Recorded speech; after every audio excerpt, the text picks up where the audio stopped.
네, 안녕하세요. 안녕하세요. 네, 2020 서울 먹거리 문화축제 오늘 첫 번째 시간으로 맛있는 북앤쿡에 오신 것을 환영합니다. 저는 진행을 맡은 식문화 기획 활동을 하고 있는 박솔바로입니다. 오늘은 맛있는 북앤쿡 1회차로 자연 요리 연구가 이정란 선생님을 모셨는데요. 자, 이정란 선생님 안녕하세요. 네, 안녕하세요. 네, 이렇게 줌을 통해서 온라인으로 뵙게 돼서 반갑습니다. 우선 오늘 줌 영상 지금 라이브로 자연요리연구가 이정란 선생님의 지금 자택인데요. 보시면 여기 서재가 배경에 있고 자택에서 진행하고 있는데 라이브라고 해서 오늘 뭐 혹시 못 보셨거나 조금 놓치신 게 있을 수도 있잖아요. 하지만 이것이 다시 유튜브 채널 서울시 음식독서학교에 다시 이렇게 다시 정제된 형태로 업로드될 예정이니까요. 유튜브 채널 서울시 음식독서학교를 기억하셨다가 구독을 해주셨다가 혹은 즐겨찾기에 추가해 주셨다가 추후에 계속 업로드될 영상들을 또 다시 복습하듯이 봐주시면 감사하겠습니다. 예를 들어 밀키트 같은 경우에도요. 오늘 이렇게 라이브를 보시면서 조리 도구가 있는 주방에서 막 따라 하실 수 없을 수도 있잖아요. 일단 오늘은 레시피나 이런 것들 설명드릴 텐데 일단 인지를 하시는 계기로 삼으셔도 좋고요. 나중에 그걸 따라 하실 수 있도록 다시 녹화된 영상들이 올라갈 예정입니다. 그리고 오늘 이따가 실제로 해야 될 메뉴들이 세 가지가 있는데 그 세 가지 토종쌀, 그 다음에 우엉조림, 해초 샐러드까지 있고요. 그 다음에 도중에 경품을 저희가 조금 준비해서 5개까지 경품을 준비했는데 자연요리연구가 이정란 선생님의 자, 이 책 좀 혹시 보이실까요? 자, 이제 카메라 앞에 좀 가까이 가보겠습니다. 자연스럽게 먹습니다라고 해서 아주 최근에 발간된 책인데 책도 준비했고 그 다음에 조리 도구 중에 후라이팬이 아니죠. 펜을 준비했습니다. 이 연필로 쓰는 펜 말고요. 이렇게 경품 준비했으니까요. 퀴즈나 저희의 어떤 물음에 적극적으로 답해 주시면은 바로 나중에 경품을 또 보내드릴 수 있도록 하겠습니다. 그럼 먼저 선생님께 이 저서 자연스럽게 먹습니다에 대해서 조금 소개를 한번 들어보고 싶은데요. 네, 선생님 어떻게 쓰시게 되셨는지 어떤 책인지 소개를 좀 부탁드리겠습니다. 네, 이 자연스럽게 먹습니다는요. 작년 2019년도 도서출판 북리에서 출간되었어요. 1년이 12개월 24절기잖아요. 이제 절기에 맞게 건강하게 먹을 수 있는 방법을 소개했고요. 제가 올해로 텃밭 활동이 8년째예요. 그래서 그동안 텃밭 활동과 텃밭에서 나오는 채소들로 이용한 자연 요리를 제 블로그 이정란의 힐링푸드에서 꾸준히 소개를 해왔었거든요. 그러니까 그런 내용들과 사진을 정리해서 국립출판사에서 출판하게 되었습니다. 네. 네, 선생님 감사합니다. 이게 이제 선생님께서 저자로서 쓰신 첫 책인 걸로 알고 있는데 첫 네. 책이자마자 농림수산식품부 식생활교육진흥센터에서 주관하는 조금 이름이 긴데 식생활교육 우수도서에 선정도 되셨다고 해요. 그래서 동시에 저희 서울시 음식독서학교 추천 책 리스트 100대 리스트에도 선정이 된 책이라고 하니까요. 정말 저는 책을 써본 적은 없지만 그게 얼마나 대단한 건지를 많이 익히 들어왔고 일단 먼저 축하의 말씀 한번 드리겠습니다. 네, 감사합니다. 네, 많이들 좋게 봐주시는 것 같아서 정말 감사드립니다. 네. 그러면 이제 조금 더 책에 대해서 책을 다 읽어드릴 수는 없겠지만 저희가 오늘 이 책을 어떻게 쓰시게 됐는지 혹은 만들게 되셨는지 그 동기 혹은 계기가 어떻게 되시는지 한번 설명해 주시겠어요? 네. 제가 처음에 음식에 대해서 관심을 갖게 된 계기라 그럴까요? 처음에는 제가 한 10년 정도 된 것 같은데 건강이 조금 안 좋아진 적이 있었어요. 제가 그 전에는 굉장히 건강 체질이었었거든요. 근데 건강이 좀 안 좋아지면서 특히 제가 장이 안 좋았었거든요. 그러다 보니 음식에 대해서 음식이 건강과 특히 장과 굉장히 밀접하다는 생각이 들더라고요. 그러면서 음식을 조금 공부를 해야겠다. 그럼 그러다 보니 제가 치유식, 특히 뭐 니시의학이라든가 마크로비오틱에 관심을 많이 갖게 되었어요. 그리고 치유식을 공부하면서 그동안 텃밭 활동도 꾸준히 하게 되었는데요. 이렇게 텃밭 활동을 하면서도 배우는 게 많았던 것 같아요. 네. 저희 오늘 이정란 선생님께서 니시의학이라든가 마크로비오틱이라는 혹시 어떤 분들에게는 생소한 어떤 단어들, 레퍼런스 단어들이 나왔는데요. 네. 니시의학, 마크로비오틱 이거 혹시 궁금하신 분들은 메모하셨다가 나중에 인터넷에 먼저 한번 검색해 보시고 관련된 도서들도 있을 수 있으니 한번 기억해 주시면 감사하겠습니다. 그래서 이정란 선생님, 현재 건강 상태는 어떻게 변화하신 게 있을까요? 아, 제가 건강이 좀 많이 안 좋아진 이후로 현재까지 대략 한 10년 정도 걸린 것 같아요. 근데 정말 이렇게 좋아질 수 있을까 싶을 정도로 건강이 되게 굉장히 많이 달라졌어요.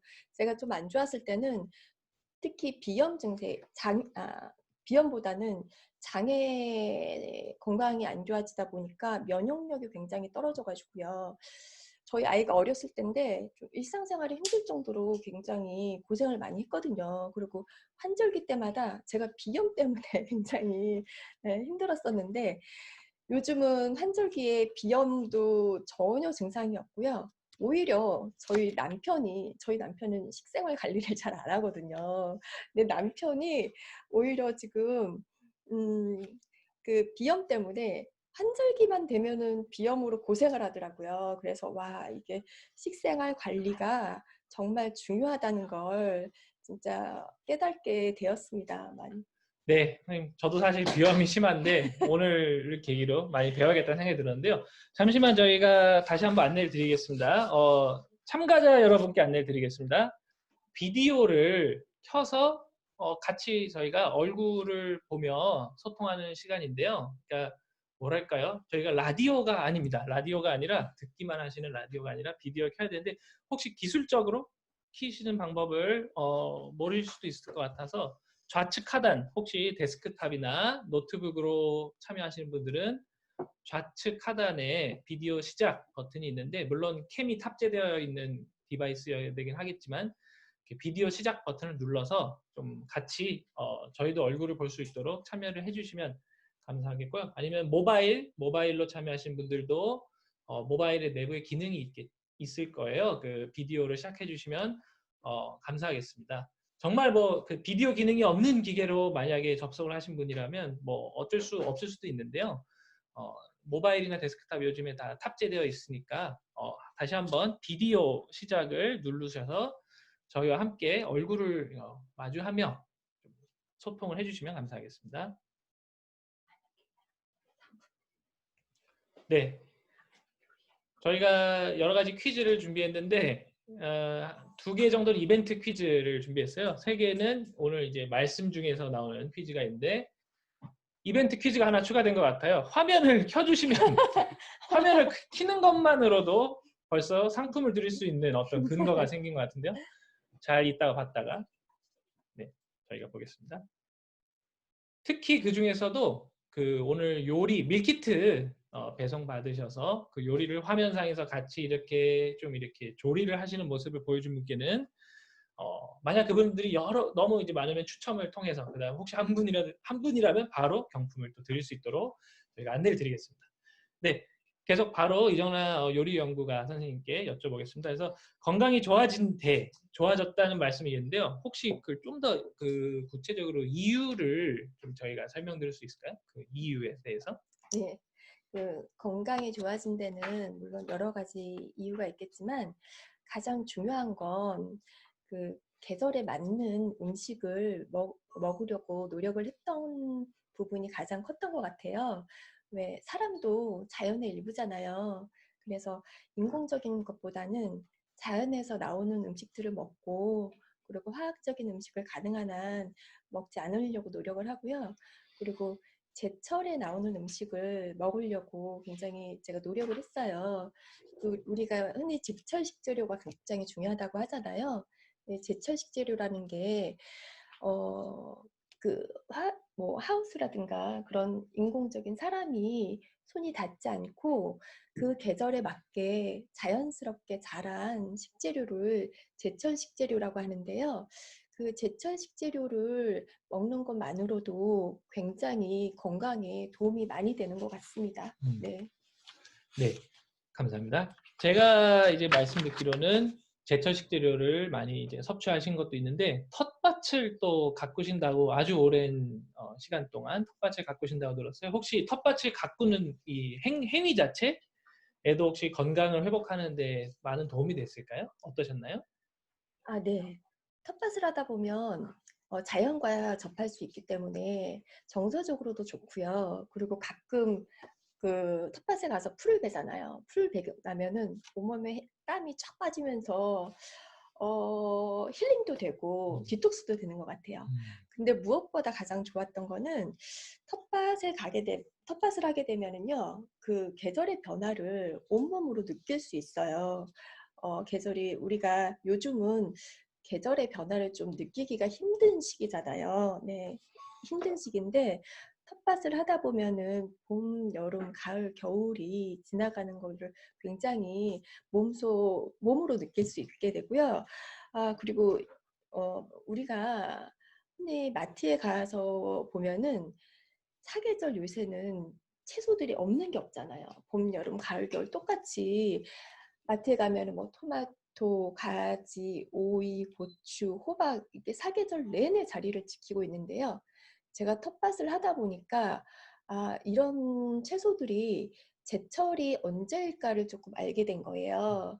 그래서 보통 이렇게 여름에 나오는 채소들 같은 경우에는 5월 4일 정도 입하가 지나야지 그 모종을 노지에다가 옮겨 심을 수가 있어요. 그렇기 때문에 노지에다가 모종을 옮겨 심고 한 6월, 7월, 8월이 이들 여름 채소들의 제철이더라고요. 근데 요즘은 제철을 많이 잊고 살죠. 그러다 보니 한 4월 말 정도에 시장에 오이가 많이 나오는데요. 방송에서도 보시면 그 전문가 선생님들이 나오셔가지고 아, 지금 오이가 제철이니까 빨리 오이지를 담그세요라고 소개를 하고 아, 참외도 보통 보면은 6월 노지에서는 5월 말 빨라야지 5월 말 6, 7, 8월이 제철인데 참외도 너무 요즘엔 일찍 나오는 것 같더라고요. 그래서 텃밭을 하다 보니 제철의 기운을 정말 많이 느끼고 공부를 하고 있습니다. 네. 네. 이따가 이제 많은 말씀을 계속 더 해주시는데 제가 지금 하나 가지 힌트를 드리면 노지에 모종을 심을 수 있는 시기가 입하라는 절기, 입하라는 절기라고 하셨는데요. 모종을 노지에 옮겨 심을 수 있는 시기라고 하시네요. 저는 이게 마음에 많이 들었는데 왜 그런지 나중에 한번 예측해 보세요. 자, 아무튼 텃밭을 이렇게 하시면서 사계절을 몸소 자연과 이렇게 자연의 현장에 가시면서 느끼셨다고 하셨는데 마치 우리 하루도 해 뜨고 해 지고 하는 걸 어디 지하 벙커에 있으면 모르고 살 수 있잖아요. 만약에 그 어두컴컴한 데서 인공적인 어떤 형광등으로만 살아간다면 하루도 우리가 모르는 것처럼 그것을 이제 계절로서 아예 몸소 체험하신 것 같아요. 사실 우리가 춥고 덥고 시원하고 정도는 계절로 알지만 밭에서 저 같은 사람은 텃밭을 하지 않기 때문에 지금 이 계절에 어떤 것이 제철인지는 저도 사실 모르며 살고 있는데 그것이 마치 하루로 비하면 저도 지하실에 살고 있는 것 같다는 생각이 들었거든요. 근데 거기서 나가면 이제 얼마나 해 뜨고 지는 걸 몸소 체험하듯이 하루로 치면 그걸 계절로서 다 체험하셨다고 전 이해했습니다. 네. 근데 이제 어떻게 보면 이제 텃밭 자체가 이제 건강을 줬다고 하셨지만 또 반대로 힘들진 않으셨는지 좀 그것 때문에 고되거나 그런 일은 없으셨나요? 네, 텃밭을 하다 보면 이제 장마철 정도가 되면 풀이 너무 많이 남아가지고요. 이 어쩔 때는 이게 감당이 안 될 때도 있어요. 우리 그렇기도 하고 처음에는 어떻게 주위에 텃밭 하시는 분들이 안 계시기 때문에 뭘 어떻게 키워야 될지 몰라서 시행착오도 굉장히 많이 겪었던 것 같아요. 근데 제가 지금 올해 8년째인데 한 가지 한 가지 새롭게 배워 나가는 마음으로 하다 보니까 보통 올해는 한 5, 60가지 정도 허브를 포함해서 이게 소품종으로 소품종이 아니고 그 적지만 여러 가지 품종을 키워보니 이렇게 식재료에 대해서 더 공부할 수도 있기도 하고 재밌더라고요. 이런 부분들이. 네, 그래서 그리고 저는 그 텃밭을 할 때 아직까지 그 한 번도 화학 비료라든가 농약을 하지 않고 비닐 멀칭도 하지 않고 텃밭을 하고 있거든요. 좀 자연스럽게 하고 싶어서 그렇게 텃밭을 하고 있는데 그러다 보니 주위의 다른 분들에 비해서 채소들이 좀 많이 천천히 자라요. 아이들이 굉장히 천천히 자라고 벌레를 먹는 것도 많고 그런데 오히려 아, 뭐 제가 밖에 내다서 이걸 판매를 목적으로 하는 게 아니기 때문에 건강하게 먹을 수 있는 방법이 아닐까라고 생각을 하니 그것 또한 좀 편해지더라고요. 네. 알겠습니다. 그 텃밭도 하시고 이렇게 자연 요리 연구가라는 게 텃밭도 하고 다 이렇게 하시는데 오늘 딱 하나 정도 카메라 앞에서 이렇게 보여드리고 싶은 게 있는데 바로 이거예요. 이걸 보시면 무슨 저희가 뭐 초등학생 때 종이 가지고 무슨 공작 시간에 만들었던 것처럼 가볍고 지금 이렇게 소리도 부러지면 안 됩니다. 죄송합니다. 자, 이게 뭔지 한번 설명해 주겠어요? 이게 뭔가요? 부러질 뻔. 이거 뭔지를 우리 퀴즈를 한번 내볼까요? 자, 시청자 여러분 혹시 이게 뭔지 아시는 분 제가 순간 생각이 난 건데요. 이거 뭔지 아시는 분 댓글창에 한번 올려주시겠어요? 제가 작년에 키운 거예요. 작년에 키운 건데 아까 말씀드렸다시피 화학 비료나 농약을 하지 않다 보니까 이렇게 가 썩지 않고 말라가더라고요. 이렇게 마르면서 너무 이쁘게 말라서 제가 지금 보관을 하고 있는데요. 보통 우리가 마트에서 채소를 사게 되면 냉장고에 뒀을 때 한 일주일 정도 채 안 돼서 이렇게 뭐라 그러죠? 물러지고 약간 썩게 되고 그러잖아요. 근데 제가 지금까지 화학 비료와 농약을 치지 않은 텃밭에서 재배를 하다 보니 이런 채소들도 썩지 않고 말라가는 게 저는 너무 신기했어요. 그럼 우리가 이런 채소들을 섭취를 했을 때 우리 뱃속에서도 왜 그 썩은 음식들 같은 경우 우리 몸에서 소화되는 게 아니라 부패된다고 하잖아요. 근데 이렇게 건강하게 자란 채소들 같은 경우에는 우리 몸에서 정말 발효가 돼서 건강하게 흡수가 될 것 같다는 생각이 들기 때문에 제가 가능하면 가격이 조금 부담스러운 부분도 있긴 하지만 요새는 마트하고요. 그 유기농 매장하고 가격 차이가 크지 않은 식재료들도 굉장히 많아요. 그렇기 때문에 가능하시면 건강하게 적게 좀 드시더라도 유기농으로 드시는 거를 제가 많이 권하고 있습니다. 네. 네, 감사합니다. 그 사이에 많은 분들이 정답을 정답이라고 생각하시는 걸 써주셨는데요. 마치 정말 하니까 라디오 같네요. 진짜 샵 5080 문자 메시지 100원 같은 건데. 어떤 분은 땅콩 껍질 같다고 하시는데요. 네, 뭐 오이, 수세미, 고구마 말린 것, 늙은 오이, 수세미, 땅콩 껍질, 노각 이런 식으로 나왔는데요. 자, 그러니까 먼저 말씀하신 분이 역시 해당이 되셔야 되는데 오이와 수세미, 늙은 오이 이 세 가지가 이제 순서대로 나왔는데 자, 정답은 어떻게 되시나요? 이거는요. 수세미하고도 비슷하게 생겼고 오이하고 아까 뭐라 그랬죠? 수세미하고 고구마는 아니고요. 고구마 분명 아니고 땅콩도 아니고 오이하고 비슷하게 생겼는데요. 얘는 재래종 늙은 오이라고 노각이라고 하는 거예요. 네, 이거 여름철에 껍질 벗겨서 이렇게 물기 짜서 무쳐 먹으면 굉장히 아삭아삭하고 맛있거든요. 노각이라고 하신 분이 아까 계셨죠? 자, 가장 그러면 정답을 빨리 말씀하신 분이 늙은 오이라고 말씀하신. 네, 늙은 오이도 맞아요. 노각. 노은정님. 네. 노은정님께서 늙은 오이라고 가장 먼저 말씀하셔서 일단 기억해 주세요. 자신이 선정됐다고. 그 다음에 노각이라고 다시 말씀해 주신 박은숙님까지 두 분께 경품 선물 준비된 거 나중에 다시 한번 주소를 여쭈어서 드리겠습니다. 네, 감사합니다. 저희 시간 관계상 바로 또 다음으로 넘어갈게요. 이제 본격적으로 저희 음식 독서 얘기도 좀 한번 해보고 싶은데, 일단은 이정란 요리연구관, 자연요리연구관 선생님도 음식 독서 학교의 음식 독서 지도자 과정 수업을 듣는 걸로 제가 또 알고 있는데요. 이게 이제 듣고 계신 게 맞죠? 아, 네. 음. 요즘 듣고 있고요. 어제도 사실 7시부터 10시까지 3시간 네, 수업을 참여했습니다. 네. 자, 일단 음식 독서라는 이 신조어라고 해야 될까요? 이게 하나의 단어인데 음식 독서라는 게 어떻게 보면 있는 단어 두 개를 붙였어요. 근데 음식 독서 어떻게 정의하시고 계실까요? 이게 뭔가요? 네. 음식 독서 지도자 양성 과정은요. 지금 서울시의 지원 사업으로 맛있는 북클럽이란 이름으로 진행되고 있어요. 지금 현재 코로나19 시대잖아요. 그렇기 때문에 오프라인에서 했던 수업들을 지금 온라인에서 진행을 하고 있는데요.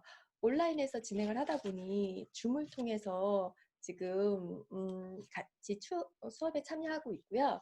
일단 여기에서 책들이 있는데 책이 한 권이 선정이 되면 그 진행자분께서 같이 함께 공유했으면 좋겠다라고 생각되는 부분을 논제문을 만들게 되거든요. 그러게 되면 그 논제문을 중심으로 참여자분들이 다양하게 이 책에 대해서 공부도 하고 질문도 하고 같이 토론해 나가는 과정이에요. 네. 이렇게 맛있는 북클럽에는 음식 독서 지도자 과정도 있는데요. 그 안에 밀키트, 식경험 활동이라는 부분도 있어요. 선생님들 오늘 밀키트 나갔잖아요. 이렇게 음식을 통해서 여러 가지 다양한 경험을 할 수 있게 지금 프로그램을 만드셨는데요. 저도 이번에 밀키트 받아보니 굉장히 다양하고 어떻게 이런 생각을 하셨을까라는 것들이 많더라고요. 예를 들면, 선생님 혹시 치자 아시나요? 치자 저는 뭐 물론 이름을 듣긴 하는데 정확히 어떻게 생겼거나 어떤 맛이 나는지 잘 모릅니다. 네네네. 치자라고, 조선시대 때부터 많이 사용했대요. 근데, 치자는 색이 굉장히 곱고요. 그리고 눈 건강에 굉장히 좋다 그래서, 음식을 하시는 분들은 그 천연적으로 염색을 할 때 치자를 많이 이용하는데요.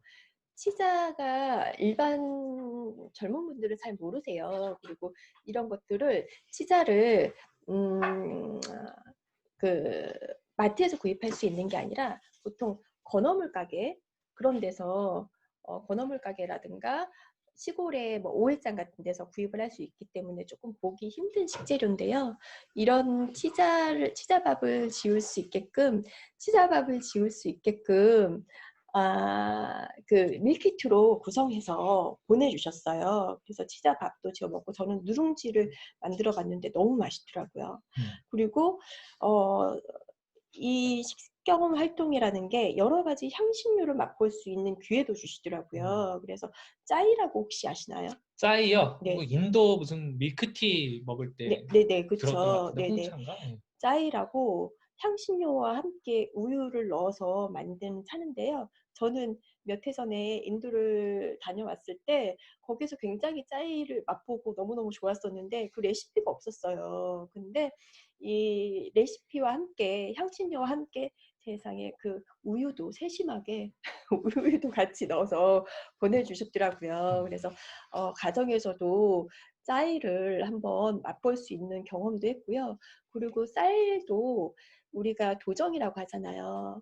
쌀을 깎아서 현미에서부터 백미까지 깎아서 도정되는 과정을 쌀을 여러 가지를 보여주시면서 일반 가정에서도 쌀 도정도에 따라서 어떻게 달라지는지 경험할 수 있게끔 그런 밀키트도 보내주셨고 제가 가장 좋았던 거는요. 오늘도 제가 2부에서 요리에 소개해 드릴 건데요. 토종 쌀 밀키트를 보내주셨어요. 선생님들도 받으셨죠? 우리가 요즘에는 토종 쌀을 맛보기가 굉장히 힘든데요.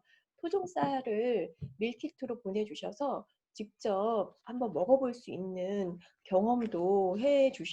경험을 할 수 있게끔 해주셔서 굉장히 이렇게 아이디어를 어떻게 생각을 하셨을까. 그리고 한 가지 또 식경험 활동 중에 하나가 맛 예민도 검사라는 게 있어요. 음. 선생님 해보셨나요 혹시? 저 해봤습니다. 아 그래요? 딱 한 번. 저도 어, 참여를 했었는데 어, 홍보 영상 촬영 어, 때 참여하다가 네네. 홍보 영상 촬영을 위해서 이걸 이제 한 거예요. 네네네네. 맛 예민도 검사를 했는데 각자가 맛에 대해서 어느 정도 예민한지에 대해서 검사하는 부분이었어요. 근데 저는 원래 후각이 굉장히 예민하거든요. 후각이 예민하기 때문에 보통 맛은 후각으로 많이 느낀다고 하잖아요. 그래서 조금 높게 나올 거라고 예상을 했지만 결과가 오렌지 2 플러스로 나왔어요. 그래서 검사 중에서 가장 높은 등급인데 거기에 이렇게 밑에 보니까 물 뭐죠? 생수 소믈리에를 해도 될 만큼 음, 그 검사가 나와서 그래서 제가 음식을 하고 있구나라는 생각을 하게 되었습니다. 네. 생수 소믈리에. 굉장히 아, 재밌는 밀키트를 많이 개발해서 보내주셨더라고요. 네. 네, 감사합니다. 그러니까 치자가 막 밀키트로 배송 오고 네. 치자라는 것이 그다음에 짜이가 막 밀키트로 우유랑 같이 배송 오고 토종쌀 우리 토종쌀에 대해서도 뭐 늘어놓기 시작하면 정말 양이 많아서 그렇지만 아무튼 토종쌀 세종 오늘처럼 밀키트로 배송 오고 그런 것들이 계속 배송 오고 같이 참여하고 하던 그게 이제 음식 독서 지도자 과정에서 경험하신 거라고 말씀해 주셨는데요. 이 음식 독서 학교를 제가 조금 소개해드리면 올해 처음으로 이 뭐라 그래야 될까?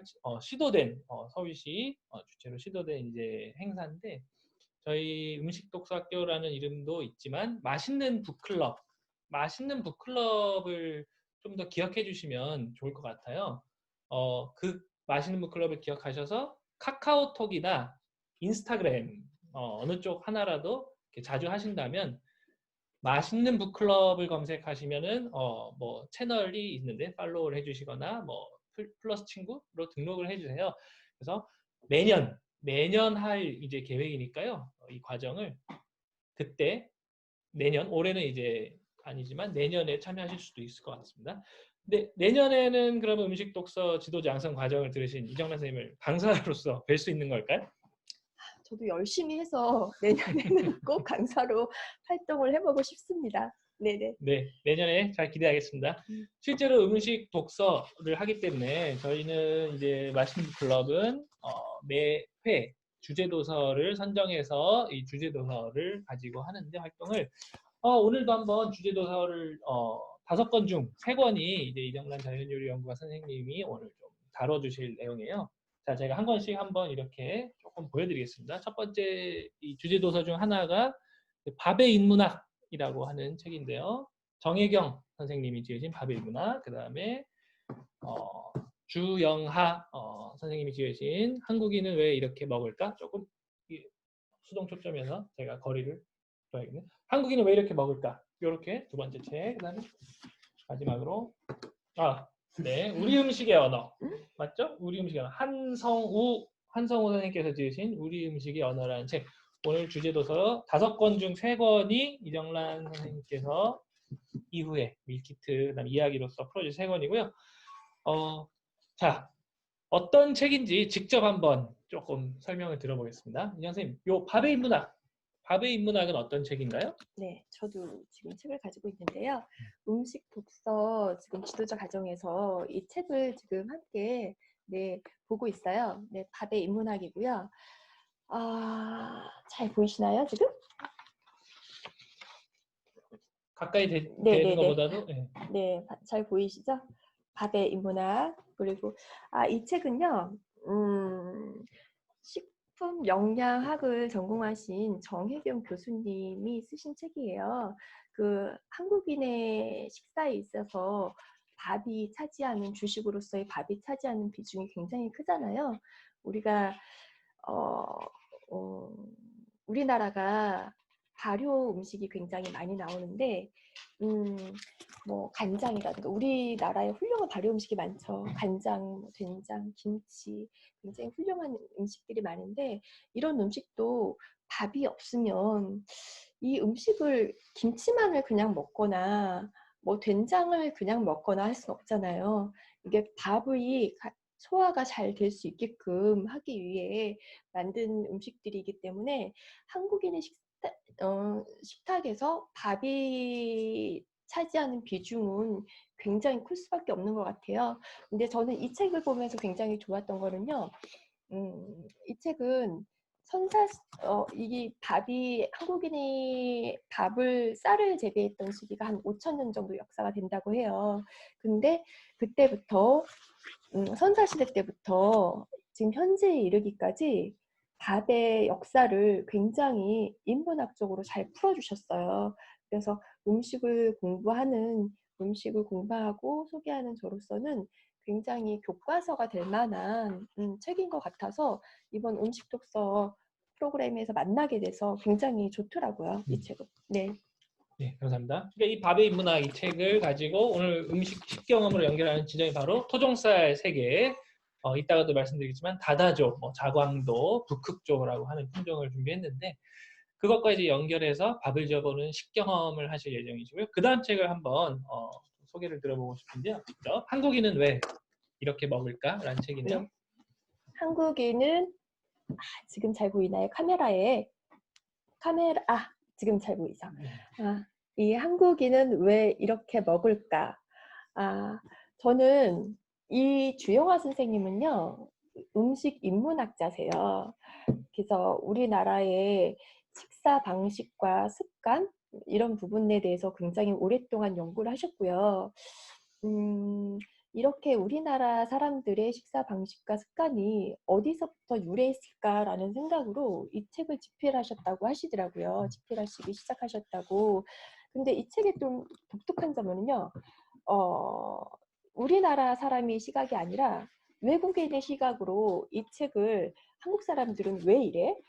왜 신발을 벗고 방에서 식사를 할까? 왜 양반다리로 앉아서 식사를 할까? 왜 집집마다 교자상이 있을까? 낮은 상에서 식사를 할까? 우리가 잘 생각을 안 해봤던 부분들인 거잖아요. 근데 외국인의 시선으로 보게 되면 한국인의 독특한, 저는 젓가락도 그렇더라고요.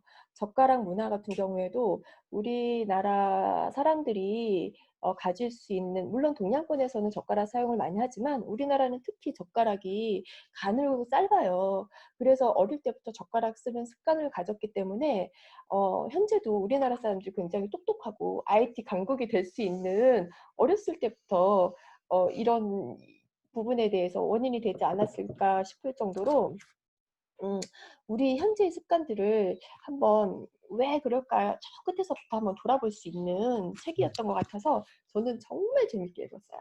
네. 저도 재밌게 읽은 책 중에 하나고 정말로. 그 다음에 세 번째 책인데요. 네네.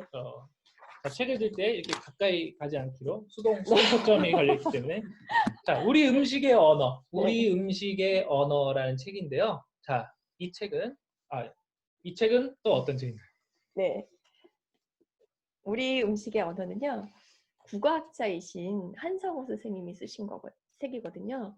근데 이 책은 우리 말과 우리 음식의 언어에 대해서 정리해 주신 책인데요.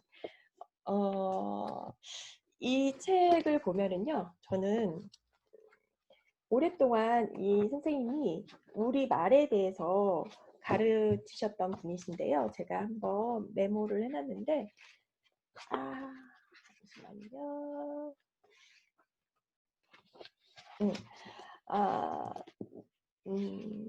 말의 주인은 그 말을 쓰는 사람의 것이다 라는 말씀을 하시더라고요. 보통 말의 주인이 말을 만든 사람이 아니라 말을 쓰는 사람의 것이다 라는 그 명제가 저는 굉장히 좋더라고요. 네, 네. 그리고 시대가 변함에 따라서 그 언어에 대해서도 공감되는 부분들이 좀 많이 달라지는 것 같다라고 느껴지는 책이었습니다. 네. 제가 이 책을 다 뭐 읽어드릴 수는 없겠지만 딱 첫 두 줄만 너무 인상 깊어서 한번 낭독을 해보고 지나가겠습니다. 영어의 rice, 꽤나 불친절한 단어다. 때로는 벼, 때로는 쌀, 때로는 밥을 뜻한다. 이렇게 시작한 책이네요. 그러니까 이 언어, 정말로 우리 말, 우리 음식에 관한 책이라고 봐주시면 될 것 같고, 실제로 이 책에 나온 혹은 또 이정란 요리연구가님께서 이렇게 보고 기억에 남으시는 실제 우리 음식의 언어 중 뭐 하나 단어 하나라도 하나 소개해 주시면 감사하겠습니다. 네, 이 책에서 봤을 때 저는 대궁이란 표현이 있었어요. 책을 가지고 계신 분들 한번 펼쳐보셨으면 좋겠는데요. 52페이지에 나와 있어요. 이게 약간 속담을 써주셨는데요. 대궁 남길 손님은 물 건너부터 알아본다. 저는 대궁이라는 뜻을 제가 알고 있는 그 뜻과 다르게 쓰인 뜻, 이렇게 또 이런 뜻도 가지고 있다는 걸 이 책을 통해서 알게 됐는데요. 여기 책에서의 대궁의 의미는 왜 손님이 집에 초대가 되잖아요. 그러면은 주인이 식사를 준비하고 그 남은 음식을 대궁이라고 한다고 하더라고요. 근데 보통 우리나라가 사실 1960년대까지 음식을 그렇게 배부르게 풍족하게 먹었던 역사가 아니잖아요. 그러다 보니 손님이 초대가 되면 음식을 조금씩 그 식구들이 좀 못 먹는 경우도 있고 손님을 접대를 해야 되기 때문에. 그런데 손님이 드시고 남은 음식은 식구들의 차지가 되는 거죠.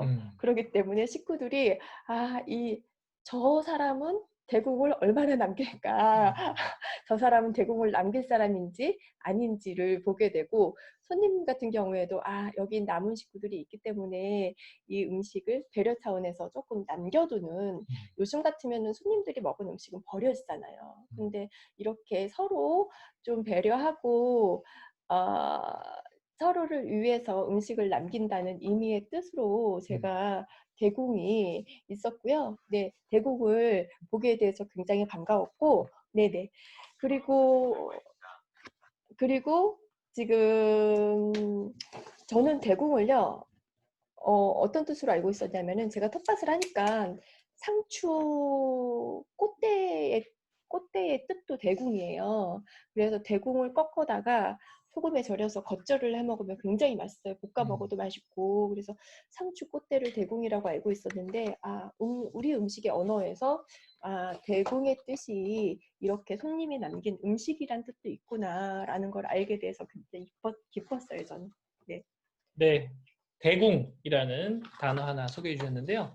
상추꽃대로만 알고 계시던 걸 손님이 먹고 남기고 간 음식이라는 우리 음식의 언어로서 새롭게 또 이렇게 사전에 추가하셨다는 경험. 이것도 하나 어떻게 보면 식경험이라고 이제 다 말할 수 있는 건데 그 경험을 소개해 주셨습니다. 네, 일단은 저희가 조금 추가 안내를 드리고 싶은 건 뭐냐면 경품의 종류가 좀 늘었다는 건데요. 종류도 늘고 개수도 늘었는데 북마크, 저희가 준비한 맛있는 북앤국의 북마크와 달수저, 그 다음에 식경험 백문백답이라는 책도 있어요. 이런 것들도 경품으로 추가됐으니까 아까 전에 이정란 선생님 책과 펜, 그 조리도구 펜도 있다고 했었는데 저희가 이후에 있을 시간에 계속 이 경품을 드릴 수 있도록 또 소통을 드리겠습니다. 일단 저희가 이제 1부를 저희가 오늘 1부와 2부로 나뉘는데 1부를 잠깐 여기까지 마치고요. 2부가 이제 저희가 준비한 영상 레시피, 토종쌀, 그 다음에 우엉, 그다음 해초 샐러드 영상 레시피와 함께 이제 이정란 선생님이 영상은 사전에 녹화한 거고 그것을 이제 음성으로서 이정 선생님께서 또 해설까지 해주시는 시간을 가질 건데 그에 앞서서 저희가 너무 오래 쉴 수는 없을 것 같고 한 3분에서 5분 정도 잠깐 쉬었다가 다시 2부에서 만나 뵙겠습니다. 네, 감사합니다. 자, 네, 50분이 이제 돼서 다시 시작을 해볼 건데요. 2부예요, 2부. 지금 벌써 여기 화면 저도 보이는데 어떤 이야기들이 나올지 좀 예상이 되시나요? 오늘은 이제 식경험 키트 배송드렸던 식경험 키트에서 토종쌀에 대해서 이야기를 해보려고 하는데요. 우선 토종이라는 단어 요즘에 정말 많이 듣는 단어. 정확히 토종의 뜻에 대해서는 좀 많은 이제 의견이 갈리거나 오해가 있다는 건데요. 이정란 선생님, 토종에 대해서 한번 토종이 무엇인지 이번 기회에 저희 참여자들분께 한번 설명을 해주시면 감사하겠습니다. 네. 토종이란 그 자라는 지역에 따라 그 토양과 기후에 최적화된 상태를 말하고요. 보통 3년, 3대? 3대가 지나면 토종이라고 할 수가 있다고 하더라고요. 네.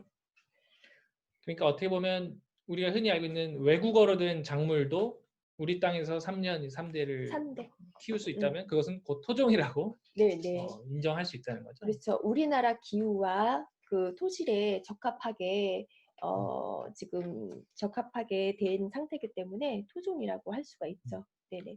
네, 실제로 사진을 준비한 걸로 조금 더 설명을 저희가 여쭙고 싶은데 이 사진을 좀 같이 보면서 얘기할게요. 저희도 화면을 선생님 일단 첫 번째 화면은 어떤 화면인가요? 네, 제가 올해 그 토종 씨앗 나눔회인 시드름에서 토종 씨앗을 몇 가지 받았어요. 나눔을 받았는데 토종 씨앗을 나눔을 받고 제가 채종을 해서 또 다른 분들께 많이 이렇게 씨앗을 나눠드렸거든요.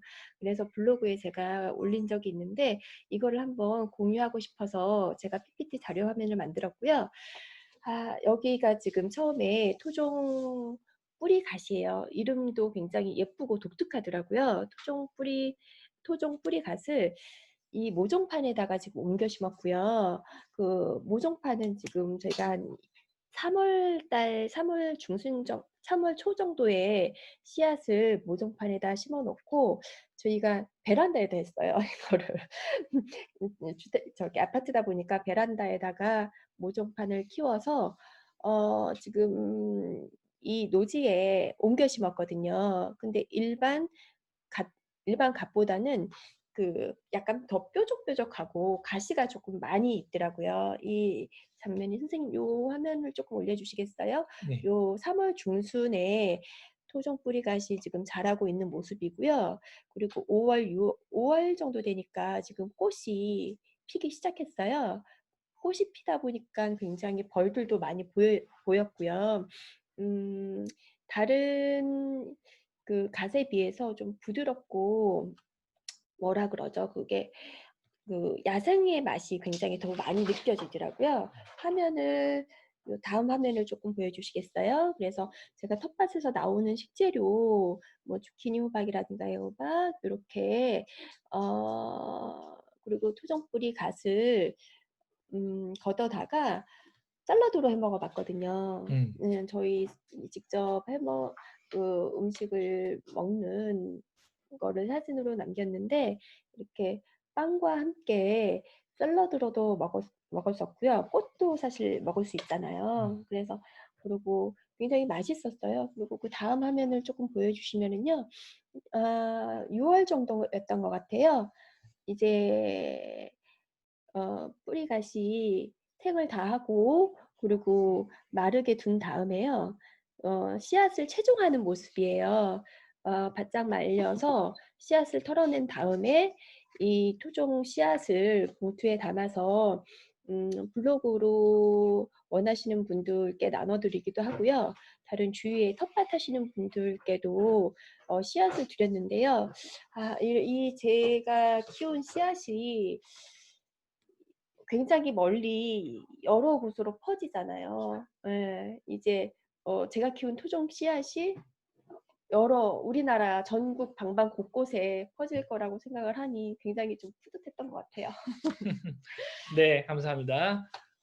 이렇게 토종에 대해서 하나씩 직접 텃밭, 그다음 노지에 옮겨 심으시고 아까 기억나세요? 어느 절기에 옮겨 심는지 입하라고 말씀드렸는데요.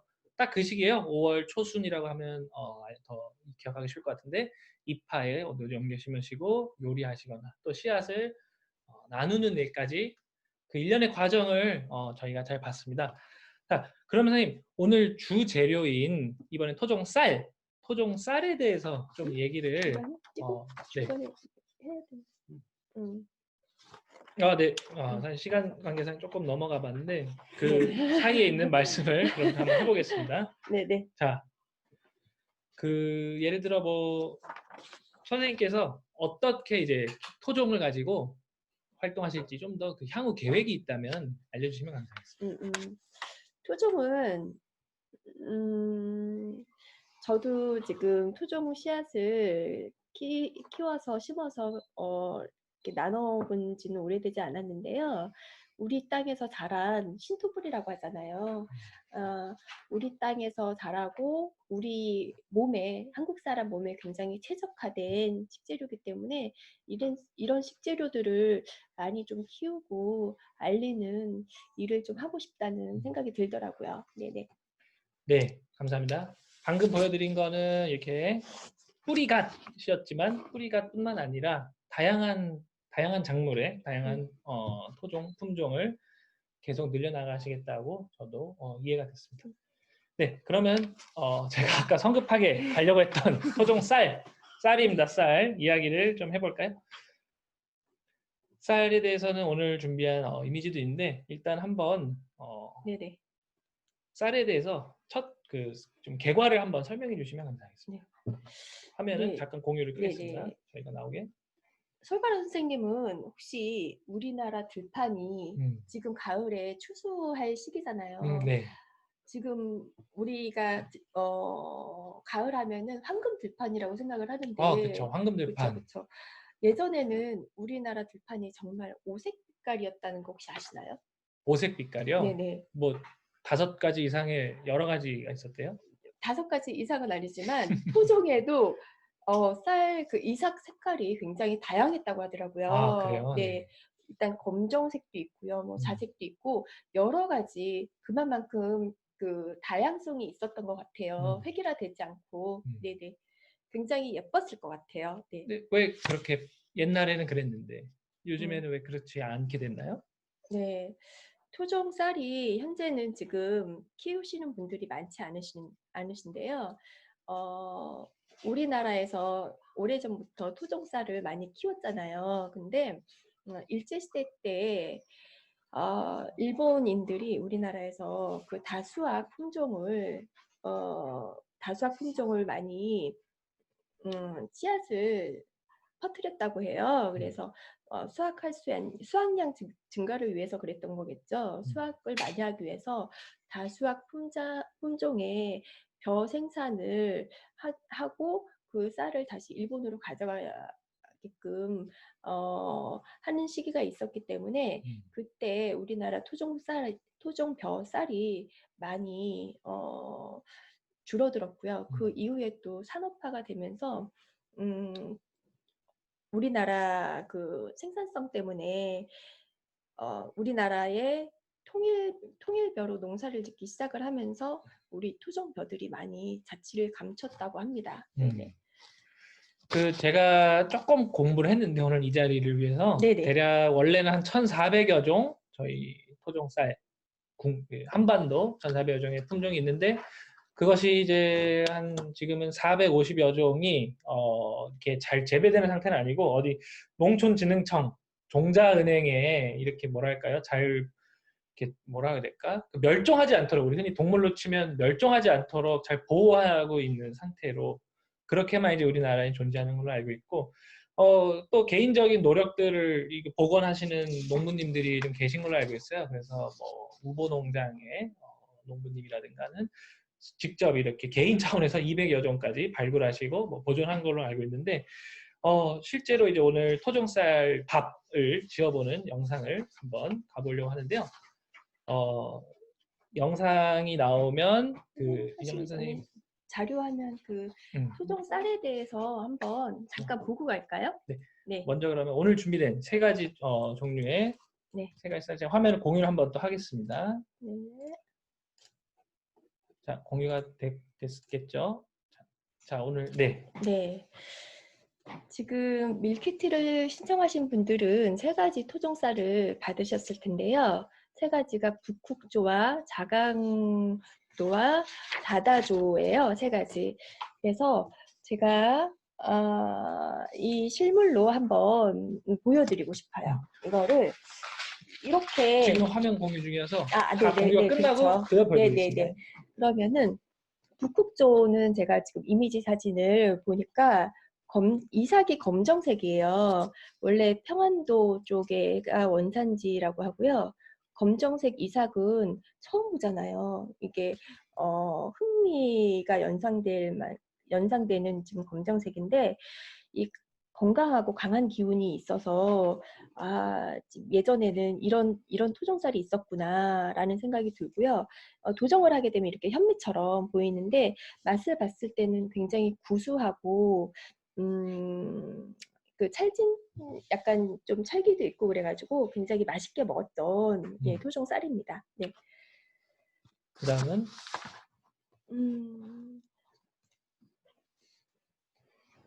이 화면은 지금 자강도고요.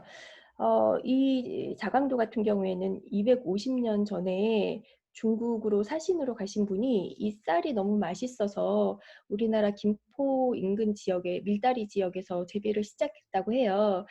이 쌀 같은 경우에는 그 도정을 했을 때 자색을 띠는 것이 특징이어서 제가 조금 이따가 실물로 보여드릴 텐데요. 쌀이 현미 색이 굉장히 예쁘더라고요. 네네. 네, 그다음 또 넘어가겠습니다. 다다조고요.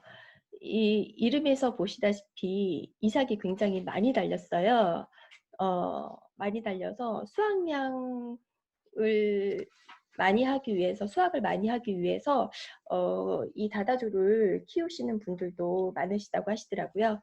네, 이렇게 토종쌀 3가지 실물로 한번 사진으로 보여드리고 싶었고요. 공유 한번 중지해 주시면 네. 네. 이렇게 밀키트를 네, 사진 네. 보이시나요? 이렇게 맛있는 북클럽에서 밀키트로 이렇게 3가지 종류의 쌀을 신청하신 분들은 보내드렸는데요. 이렇게 자강도와 다다조, 북북조 이렇게 푸른 단계 보면은 자강도 같은 경우에는 색깔이 자색이에요. 자색의 식재료 같은 경우에는 안토시아닌이 많이 들어있어서 건강에도 좋죠. 그리고 자강도고요. 그리고 북북조 아까 이삭이 검정색이었어서 좀 특이했었는데 오히려 이 도정을 하는 과정에서 도정을 하다 보면은 일반 현미처럼 색이 약간 푸르스름하면서도 황색을 띠더라고요. 그리고 다다조 이렇게 돼 있고요. 다다조 굉장히 구수한 맛이었어요. 그래서 3가지 토종쌀을 직접 맛볼 수 있게끔 밀키트로 보내드렸기 때문에 꼭 한번 드셔보시길 바랍니다. 네. 네, 여기서 잠깐 퀴즈를 하나 또 풀고 갈 건데요.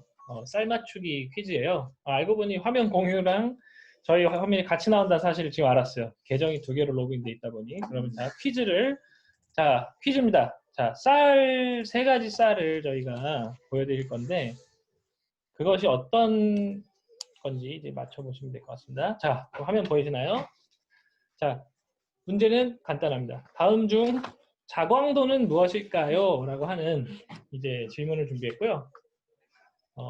3가지의 사진이 이렇게 나란히 있는데 왼쪽부터 1번, 2번, 3번 번호는 안 써 있지만 그게 번호라고 생각해 주세요. 왼쪽부터.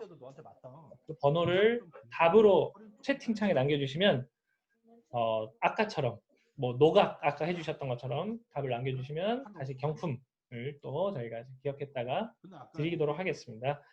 그래서 요거를 한번 맞춰봐 주세요. 자광도 힌트는 자광도 자가 뭐죠? 그 자에 있을 수도 있는데요. 색깔을 의미하고 너무 마음에 드는. 그렇습니다. 그래서 혹시 힌트 같은 건 필요 없겠죠? 더 이상? 자색이다 보니 네, 많은 분들이 금방 눈치를 채셨을 것 같아요. 네. 네. 자, 알겠습니다. 일단 많은 분들이 지금 답을 써주시는데 소신껏 하셔야 돼요. 위에 쓰신 분이 몇 번이라고 했다고 해서 따라서 그거가 맞겠다고 생각하시다가 잘못될 수도 있으니까요. 소신껏 해주시고요. 일단 자 퀴즈는 일단 여기까지 하고 지금 바로 정답자를 발표를 하고 갈까요? 그러니까 정답자라고 해야 될까? 정답을 발표하고 갈까요? 네네. 네. 다시 한번 볼게요. 나중에 할까 했는데 자, 화면 공유 잠깐 다시 들어가겠습니다. 자, 이장님. 자, 정답은 몇 번인가요? 자광도는? 네, 정답은 1번입니다. 1번이 자강도고요. 2번이 약간 2번이 닫아주네요. 그리고 3번이 프로스로만 약간 기운이 있어서 북극조고요. 네. 네. 정답은 그러니까 1번이었다는 말씀 네, 주셨습니다. 자, 1번이라고 이제 채팅창에 남겨주신 분들은 저희가 지금 다 뭐 호명을 할 수는 없지만 기억했다가 다시 경품을 드릴 수 있도록 나중에 다시 연락을 드리겠습니다. 네, 감사합니다. 그러면 이제 진짜로 밥을 이제 토종쌀 밥을 여기서 다 현장에서 지을 수는 없고 저희가 미리 지어둔 때의 영상 자료로서 남겨놨거든요. 영상 자료 보시면서 함께 잠시 보기 전에 영상 보시기 전에요. 제가 현미밥 짓기에 대해서 간단하게 조금 소개를 드리는 게 좋을 것 같아요. 그 제가 받은 토종쌀이 지금 받아보니까 거의 도정 상태가 현미에 가깝더라고요. 그러니까 현미는 그 도정이 지금 거의 과피만 벗겨진 상태를 현미라고 하고요. 그리고 과피에서 계속적으로 이렇게 도정이 많이 되게 되면 백미에 가까워지는데요. 보통 현미를 1분돔이라고 해요. 그리고 백미를 보통 9분돔이 10분돔이라고도 하는데 여기 지금 맛있는 북클럽에서 보내주신 자료를 보니까는 11도미, 13도미까지도 기록이 된다고 하더라고요. 그래서 도정 상태에 따라서 달라지고요. 백미 같은 경우에는 도정이 굉장히 많이 진행이 돼서 뭐 쌀겨라든가 씨눈 그 쌀겨나 배아 성분까지 지금 다 벗겨진 상태이기 때문에 현미에 있는 영양분을 조금 다 섭취할 수 없다는 단점이 있고요. 근데 맛이 조금 단맛이 강하고 씹는 식감이 부드럽기 때문에 많이 드시고는 있긴 한데 조금 생명력은 현미보다는 조금 떨어지는 것 같아요. 네. 현미에 대한 어떤 기본적인 이해와 함께 저희 토종쌀 키트에 대한 설명해 주셨고요. 자, 그러면 진짜로 이제 어떻게 짓는지를 할 수 있을까요? 지금 키트를 받으신 분 중에 혹시라도 이렇게 모바일로 참여를 하고 계시는데 그와 동시에 주방에서 본인들의 주방에서 참여자들 본인들의 주방에서 따라 하실 수 있는 분이 계시다면 함께 따라 해주시면 아까 말씀드렸듯이 또 저희가 경품 상품을 드리겠습니다.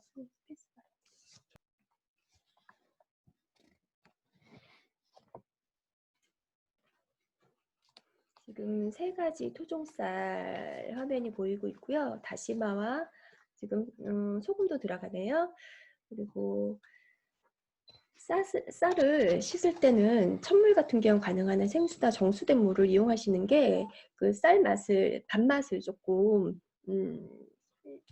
밥맛이 좋게끔 할 수 있기 때문에 정수된 물을 제가 추천을 드리고요. 그리고 쌀을 깨끗이 헹군 다음에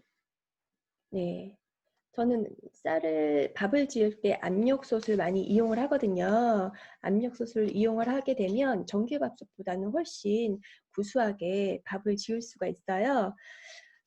그리고 물은 지금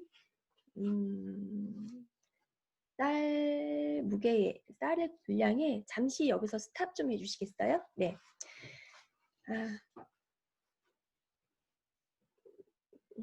제가 오늘 토종쌀로 밥 짓는 토종쌀을 이용해서 압력밥으로 밥 짓는 방법을 소개하는데요. 보통 현미 같은 경우에는 영양분이 많은데 불려야 되는 과정이 조금 번거로워서 현미를 안 드시는 분들도 많거든요. 근데 제가 지금 소개하는 방법은 쌀을 불리지 않고 그 압력솥을 이용해서 꺼끌거리지 않고 부드럽게 먹을 수 있는 방법을 소개해드리는 장면이에요.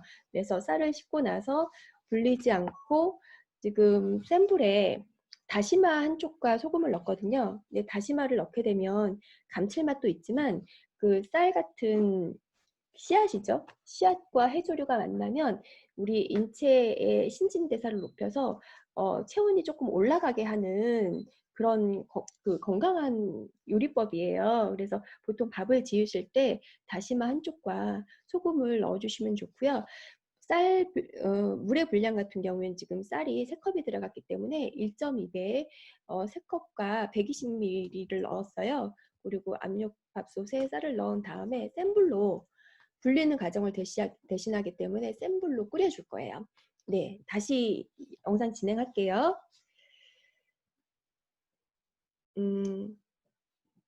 센 불로 끓여주고 바글바글 기포가 올라오게 되면은요, 그때 뚜껑을 닫고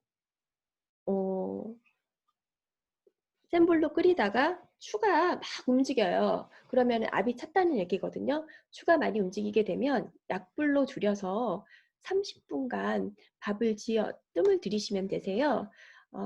보통 가을 겨울철에는 저는 뜸 들이는 시간을 더 길게 뜸을 들이는 시간을 길게 하게 되면은 밥도 맛있지만 약간 그 양성의 기운이 더 강해져서 우리 몸을 좀 따뜻하게 해주는 그 효과도 있거든요. 그래서 밥을 한 공기씩 떠서 이렇게 각 그 토종쌀별로 맛볼 수 있게끔 준비를 했어요.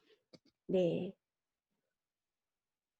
토종쌀을 이렇게 압력솥을 이용해서 밥을 지어봤는데요. 박솔바로 선생님 그때 같이 드셨잖아요. 네. 맛이 어떠셨어요?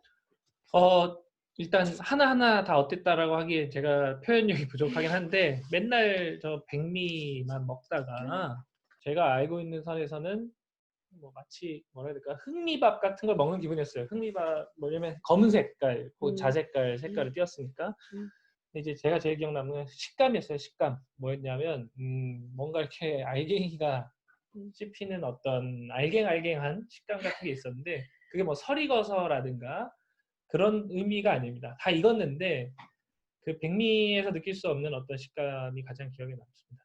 네, 맞아요. 현미로 밥을 지었을 때는 진짜 백미에서 느낄 수 없는 고소한 단맛과 식감이 굉장히 좋아서 처음에는 약간 꺼끌거리는 식감 때문에 안 드시는 분들도 한번 맛들이면 백미는 저희 아이도 엄마 백미는 맛이 심심해서 맛이 없어요 라고 얘기를 하거든요. 그래서 압력밥솥을 이용해서 현미밥을 지어서 드시길 추천하고요. 지금 앞으로는 지금 토종벼 만생종까지도 많이 수확이 끝날 철이라고 해요. 그래서 저는 올해는 한번 꼭 토종 쌀을 구입을 해서 여러 가지 밥도 좋지만 너무 이 토종 쌀이 맛있다 보니까는 이걸로 약간 떡도 한번 만들어 보고 싶고요. 그리고 술도 한번 지어보고 싶다는 생각이 들더라고요. 그래서 와, 이번 식경험 활동으로 인해서 토종쌀을 접하게 돼서 저는 굉장히 반가웠어요. 네. 그 떡, 술, 밥뿐만 아니라 정말 모든 것에 이제 정말 크리에이터가 되시려고 책을 쓰셔서 크리에이터시지만 말씀드렸고요. 그 사이에 저희 채팅창을 보시면 네. 조금 실제로 체험을 네. 해보신 경험들이 올라오고 있는데요. 네네. 같이 한번 읽어볼까요? 네네. 유준수님께서 올려주셨는데요. 저는 그냥 밥을 전기밥솥으로 지었어요.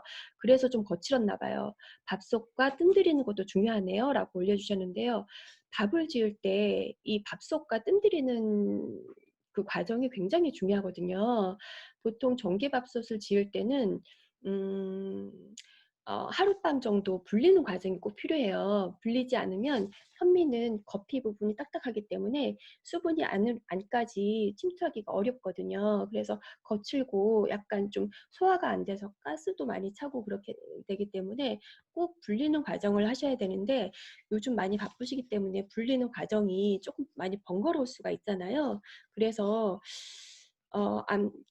압력솥을 이용을 하게 되면 아까 말씀드렸다시피 그 다시마하고 소금을 넣고요. 바글바글 끓이는 과정을 거쳐주시면 불리는 과정을 대신 할 수 있기 때문에 거칠지 않고 맛있는 밥을 지으실 수가 있어요. 그리고 가을 겨울에는 저희가 보통 몸이 좀 따뜻했으면 좋겠잖아요. 그래서 일부러라도 약불로 뜸 들이는 시간을 길게 잡거든요. 그러게 되면 조금 찰지고 부드럽고 그리고 쌀이 가지고 있는 단맛도 굉장히 끌어올릴 수 있어서 한번 정말 저기 지어보시면 단맛이 다르다라고 느끼실 거예요. 네. 그다음 네. 또 그다음에 말씀이 있네요. 네, 김정민 님께서 올려주셨는데요. 구수한 단맛과 식감이 현미를 드셔본 분들은 현미를 계속 드시게 되더라고요. 저희도 지금 현미를 처음에 먹기 시작할 때는 좀 아빠와 아이의 반대가 있었는데 먹다 보니 이 현미의 구수한 식감 때문에 아이도 제가 바쁠 때는 급하게 해야 돼서 백미를 쓰거든요. 그럼 엄마 왜 요새 현미 안 먹어요? 백미는 심심해요. 맛이 없어요. 밥에 힘이 없어요. 라고 얘기를 하더라고요. 그래서 현미와 백미의 차이도 왜 현미는 물에 불렸을 경우에 싹이 나잖아요, 선생님. 그만큼 생명력이 살아있다는 거거든요. 근데 백미 같은 경우에는요, 물에 불리면 싹이 나지 않고 썩어버려요. 네, 그렇기 때문에 현미와 백미는 생명력에 있어서도 굉장히 차이가 나기 때문에 이렇게 맛있는 토종쌀 구입을 하셔서 현미로 맛있게 지어서 드시면 정말 우리 몸에 기본적인 에너지 대사하는 게 포도당이잖아요. 포도당을 건강하게 섭취할 수 있는 게 정말 현미식인 것 같아요. 네.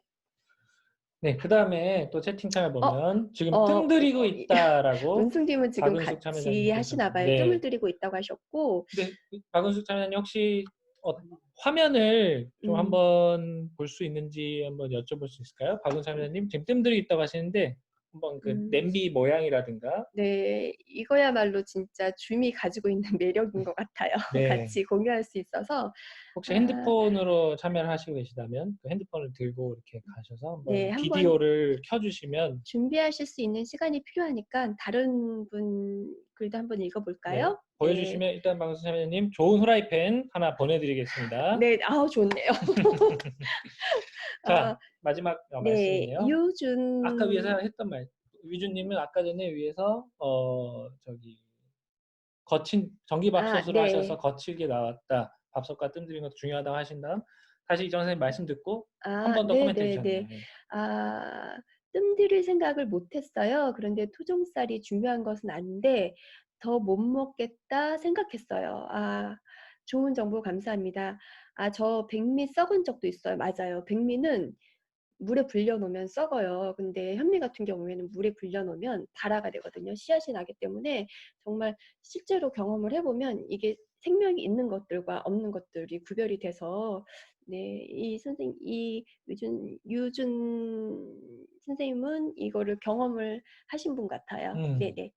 저희 뭐 불릴 때 몇 시간, 몇 분 정도 불리나요? 너무 이제 많이 불려서 썩거나 이러지 않도록 혹시 현미를 만약에 불리게 되면은요, 한 반나절 정도, 하룻밤 정도 불려주시는 게 좋고요. 너무 오래 불리게 되면 물을 갈아주시면 되는데 너무 그물에 오래 불리시게 되면 또 물이 탁해져서 부패가 될 수가 있기 때문에 하룻밤 정도 불려주시면 부드럽게 먹을 수 있더라고요. 네. 이게 뭐지? 지금 참여자분께서 아까 카톡방에 네. 올라왔네요. 박은숙 님께서 카톡방으로 이렇게 토종쌀을 짓고 있는 그 장면을 사진으로 공유해 주셨어요. 네. 카톡방에 있습니다. 네. 네네. 다시마도 한쪽 큼지막한 걸로 넣어 주셨고요. 네. 북조와 다다조, 자강도 이렇게 3가지 넣어 주셨는데 네, 이렇게 실시간으로 보여주셔서 너무너무 감사드립니다. 네. 네, 박은숙 참여자님 감사합니다. 네. 자, 쌀 가지고 우리가 밥만 해먹는 게 아니라 아까 말씀하셨듯이 떡도 만들고 술도 빚고 그다음에 또 조청도 만들 수 있습니다. 그럼요. 네, 조청도 만들 수 있는데 조청이야말로 정말 에너지가 많이 들어있는 우리나라 정말 좋은 천연 양념이거든요. 근데 시간이 많이 걸리고 좀 수고스러워서 그렇지 조청을 한번 맛보면은 이게 진짜 에너지의 결정체예요. 이거는. 그래서 한번 저도 올해 꼭 토종쌀로 조청을 한번 만들어 봐야겠네요. 알겠습니다.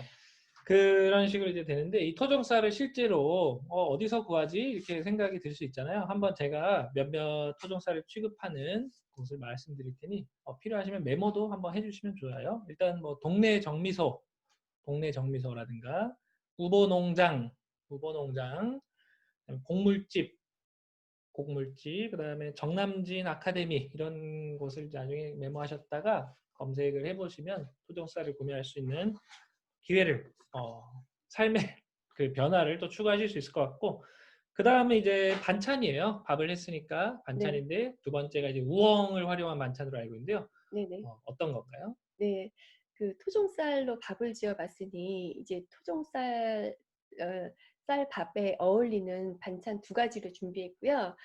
토종쌀의 그 단맛이라든가 식감을 즐기기 위해서 자극적인 음식보다는 제철 음식으로 깔끔하게 드실 수 있는 두 가지 제가 반찬을 준비했어요. 한 가지는 우엉볶음이고요.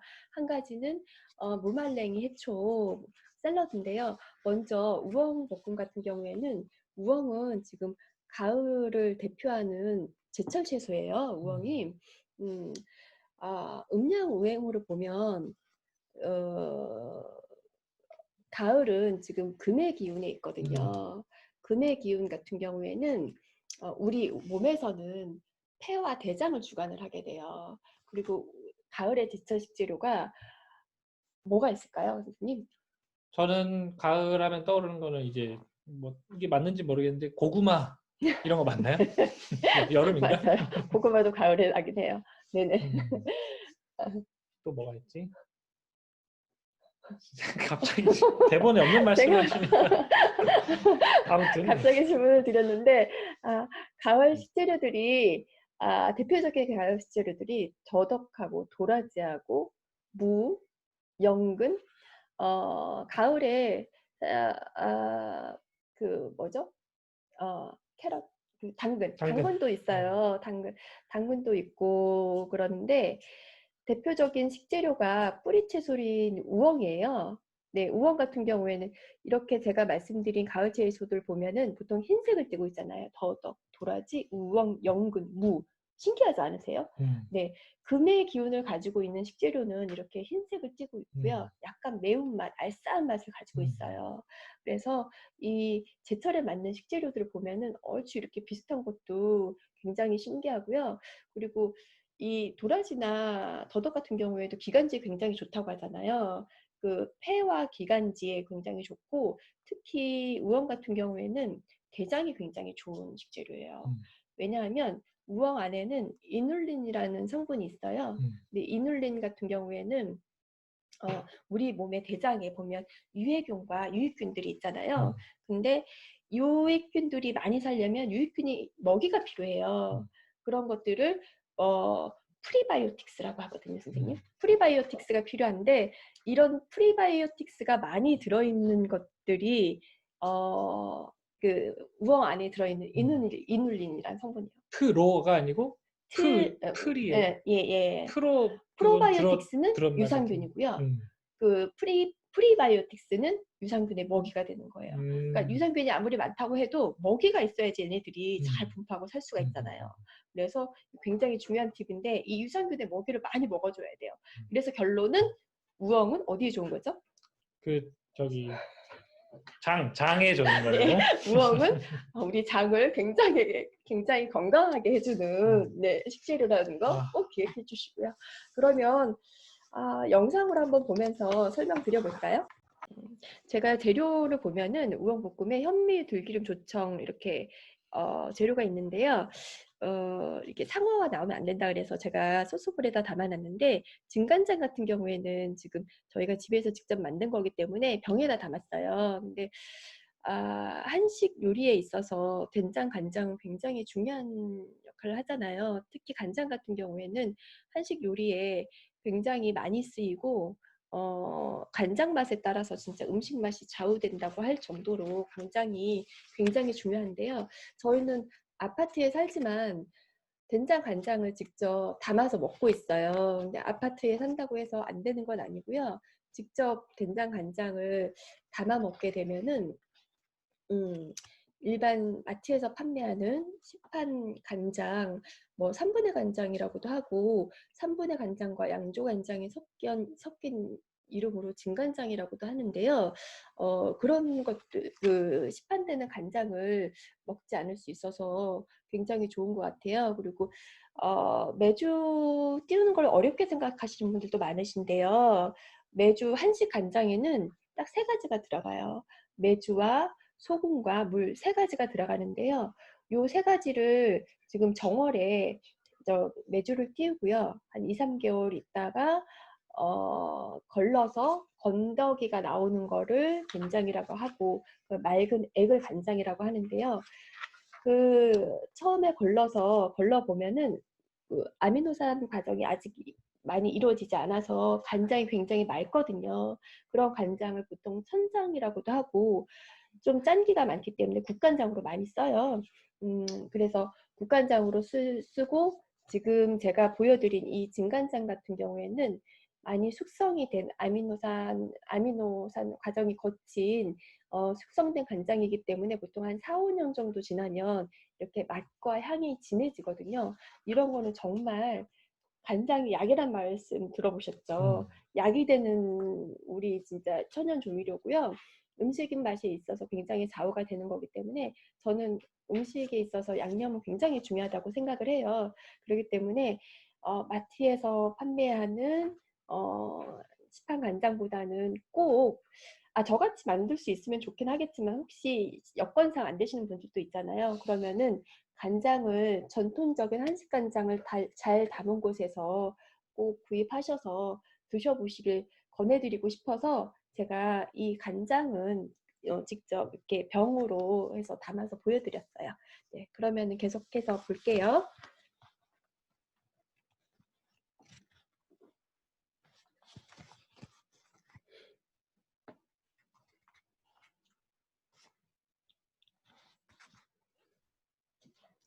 화면이 조금 지금 천천히 가고 있네요. 우엉 손질하는 법이 나오는데요. 우엉 같은 경우에도 껍질을 너무 벗기면 껍질 안에 영양 성분을 섭취할 수 없기 때문에 수세미를 이용해서 가볍게 흙만 털어주시고요. 그리고 채를 썰어서 준비하는데 채 쓰는 게 힘드신 분들은 필러로 벗겨주셔도 상관없으세요. 그리고 홍고추는 씨를 털어서 우엉과 같은 비슷한 크기로 채 썰어서 준비해 주시고요. 지금 볶는 과정인데요. 프라이팬에 열이 가해지면 현미유하고 지금 들기름을 같이 넣었는데 들기름은 조금 발열점이 낮거든요. 그래서 팬의 온도를 너무 올리지 않으시는 게 여기서는 중요합니다. 그리고 들기름으로 볶으면 우엉이 굉장히 고소하고 맛있어요. 들기름으로 볶아주시고 중간에 진간장을 넣고 여기서 우엉볶음을 맛있게 하는 팁을 알려드리면은요. 다시마 표고만물을 전 넣었어요. 근데 다시마 표고만물이 준비가 안 되신 분들은 물을 이용하셔도 되는데요. 표고만물을 넣었을 경우에 우엉을 타지 않게 볶을 수도 있지만 그 표고만물의 감칠맛이 우엉 안까지 들어가기 때문에 부드럽고 맛있는 우엉볶음을 할 수가 있어요. 그리고 홍고추도 약간 좀 텁텁한 우엉의 맛을 잡아주기 때문에 굉장히 입맛도 돌고 매콤해서 우엉이랑 잘 맞더라고요. 마지막에 조청을 넣어서 윤기나게 졸여주시면 우엉 볶음은 완성이 됩니다. 네, 참 쉽지 않나요? 네, 사실 저 지금 하시는 거 제가 네. 먹었던 사람인데 네네. 아직도 잊을 수가 없어요. 밥도둑이 틀림없다. 네네. 일단 간장하고 지금 조청만 들어갔는데도 좀 깔끔한 맛, 더 이렇게 인공적이지 않는 맛이고 이 우엉볶음 같은 경우에는요 밑반찬으로도 좋지만 김밥 쌀 때 넣으면 너무 맛있어요. 그렇기 때문에 요새 우엉이 가을이라 많이 싸고 많이 나올 계절이거든요. 그래서 우엉볶음 많이 해 드시기 바랍니다. 우엉 어디에 좋다고요? 장입니다, 장. 네, 장에 좋기 때문에 장에 좋은 우엉 꼭 많이 드시고요. 다음번에는 해초, 무말랭이 해초 무침이에요. 바로 영상으로 갈까요? 네.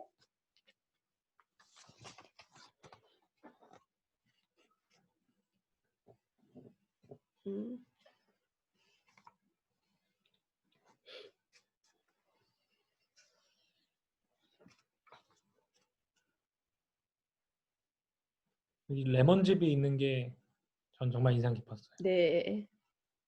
지금 저희가 텃밭에서 나오는 식재료 토란하고 생강하고 뭐 여주하고 이런 것들을 말리는 장면도 담아 주셨는데요. 토란 때 말리는 거고 저는 이렇게 식재료를 말려서 저장을 해 두면 저장성이 좋아서 오랫동안 보관할 수 있고요. 잠시만. 네. 이렇게 저희 집 베란다예요. 그래서 햇빛에 말린 식재료 같은 경우에는 면역력에 중요한 비타민 D도 보충할 수 있기 때문에 이제 무가 많이 나올 시기거든요. 그래서 무를 드시고 나서 남은 식재료들은 햇빛에 꼭 말려서 냉장고에 오래 두지 마시고 이렇게 말려서 드시면 너무 좋을 것 같아요. 그래서 이렇게 살짝만 헹궈 주시면 되는데요. 너무 오래 헹궈 주시면 그 무의 단맛이 빠지기 때문에 살짝만 먼지가 없을 정도로 헹궈 주신 다음에 물을 빼서 이렇게 헹굼물로 불리셔야 돼요. 물을 이렇게 자박하게 부어 두시면 그 물이 무에서 나오는 단맛이 빠져나가기 때문에 헹굼물로 불리시면은 이게 아다닥이 아니라 오도독 오도독거리는 식감도 즐길 수 있기 때문에 가능한 한 무 말랭이는 굵지 않은 거를 준비하시고요. 요렇게 해서 간단하게 처음에 저는 레몬즙을 이용했는데요. 무 말랭이 특유의 약간 조금 향이 있어요. 그래서 레몬즙을 넣을 경우에는 묵은내를 잡아주기 때문에 레몬즙을 넣고 나머지 양념으로 해서 간단하게 무쳐주시면 돼요. 따로 별다른 그런 뭐 화학 조미료라든가 그런 여러 가지 양념을 할 필요가 없고요. 해초 같은 경우에도 이제 가을이 되면 잎채소 같은 경우에는 텃밭에 거의 지금 남아 있지가 않아요. 저희 밭에도 상추 잎채소 조금 남았는데요. 가을 겨울에는 잎채소들을 먹기가 힘들기 때문에 보통 저는 해초로 그런 채소를 많이 대신하거든요. 근데 해초 안에는 여러 가지 영양물질이 많잖아요. 뭐 비타민, 미네랄, 꼭 요오드 같은 영양물질이 많기 때문에 가을 겨울에 우리 왜 인스턴트 많이 드시면 몸이 산성화되는 거 아시죠? 네. 네. 해초를 많이 드시면 산성화된 몸을 알칼리로 중화시켜 주기 때문에 건강이 굉장히 건강하게 섭취할 수 있는 방법이라고 생각을 합니다. 해초 꼭 많이 드세요. 네. 그리고 제가 아까 레몬하고 식초를 이용했는데요. 요즘에 코로나 때문에 호흡기 쪽으로 호흡기 쪽 건강을 많이 신경을 쓰시잖아요. 근데 해초와 식초, 레몬이 만나면 우리 호흡기 점막을 굉장히 튼튼하게 해줘요. 그렇기 때문에 해초 드실 때 레몬하고 식초 꼭 넣어서 드시면은요. 간단하지만 정말 코로나 시대에 건강을 지킬 수 있는 중요한 팁입니다. 네. 해초, 레몬, 그리고 식초네요. 해레식 이렇게 네, 기억해 네. 주시면 좋겠네요. 네. 저는 퀴즈 안 나오니까요. 또 괜히 해레식 이렇게 안 기억하셔야 되고. 자, 여러분. 음식 3가지, 토종쌀 3가지 종류의 품종의 토종쌀을 지어서 보여드렸고, 그 다음에 우엉볶음, 그 다음에 무말랭이 해초 샐러드, 이렇게 3가지의 메뉴를 보여드렸는데요. 다 밀키트로 배송받으신 분들은 다 물론 뭐 간장이나 기름까지 보내드리진 않았지만 이번에 제가 밀키트를 봤는데 조청도 들어갔더라고요. 네네네. 와, 운영진들 진짜 섬세한 배려에 깜짝 놀랐고요. 그 밀키트에 무말랭이도 들어갔죠. 네, 다 들어갔습니다. 네, 무말랭이 같은 경우에는 지금 가을에 무가 한참일 때 만들어두면 굉장히 좋은데요. 저는 무말랭이로 차도 우려서 마시고요. 그리고 무로 밑국물 만들 때 무말랭이 이용하면 굉장히 시원하면서도 담백한 맛을 낼 수가 있거든요. 그래서 여러분들도 꼭 한번 이용해 보세요. 네. 네, 지금 너무 배가 고프기 시작하는데 저도 이 얘기 들으시면서 영상 보시면서 이렇게 같이 동시 진행 체험을 하셨다면 카톡이나 아까처럼 화면에 같이 공유해 주시면 또 저희가 다 기억했다가 연락드리겠습니다. 자, 요리 끝났고 이제 시청자 참여자 여러분들과 함께 질문을 좀 받는 시간을 좀 가져보려고 하는데요. 네네. 자, 지금 이정란 자연요리연구가 선생님에게 질문, 어떤 질문이라도 오늘 내용이나 쓰신 책 내용이나 질문을 주시면은 저희가 이제 답변하고 하는 시간을 가지려고 하는데, 그 전에 제가 질문 생각하실 시간을 좀 드릴 수 있도록 제가 먼저 하나 질문을 해볼게요. 뭐냐면, 흔히 말하는 이제 음식을 우리가 배운다고 생각했을 때, 뭐 요리 학원이나 뭐 유튜브, 뭐 블로그 같은 데서 요리 전문 강사가 운영하는 클래스를 듣는다거나 이렇게 요리를 배우잖아요. 레시피가 어떻게 되고 순서가 어떻게 되고 뭐 이렇게 이런 재료를 이렇게 손질하세요를 배우는데, 그런 요리 수업 강사님과 음식 독서 이 강사님 같은 강사지만 어떤 차이가 있을지 한번 이번에 수강도 해보셨는데 네네. 어떻게 느끼셨나요? 제가 음식을 주로 텃밭 요리를 하는 내용을 갖다가 블로그에도 소개하고 수업도 진행하고 그러는데요. 음, 지금 코로나 시대 때문에 오프라인 수업보다는 온라인으로 많이 수업들이 진행이 되고 있잖아요. 근데 오프라인 쪽에서 제가 이렇게 진행을 해보니까 일단 가장 좋았던 건 앉아서 진행하는 점이 굉장히 편했고요.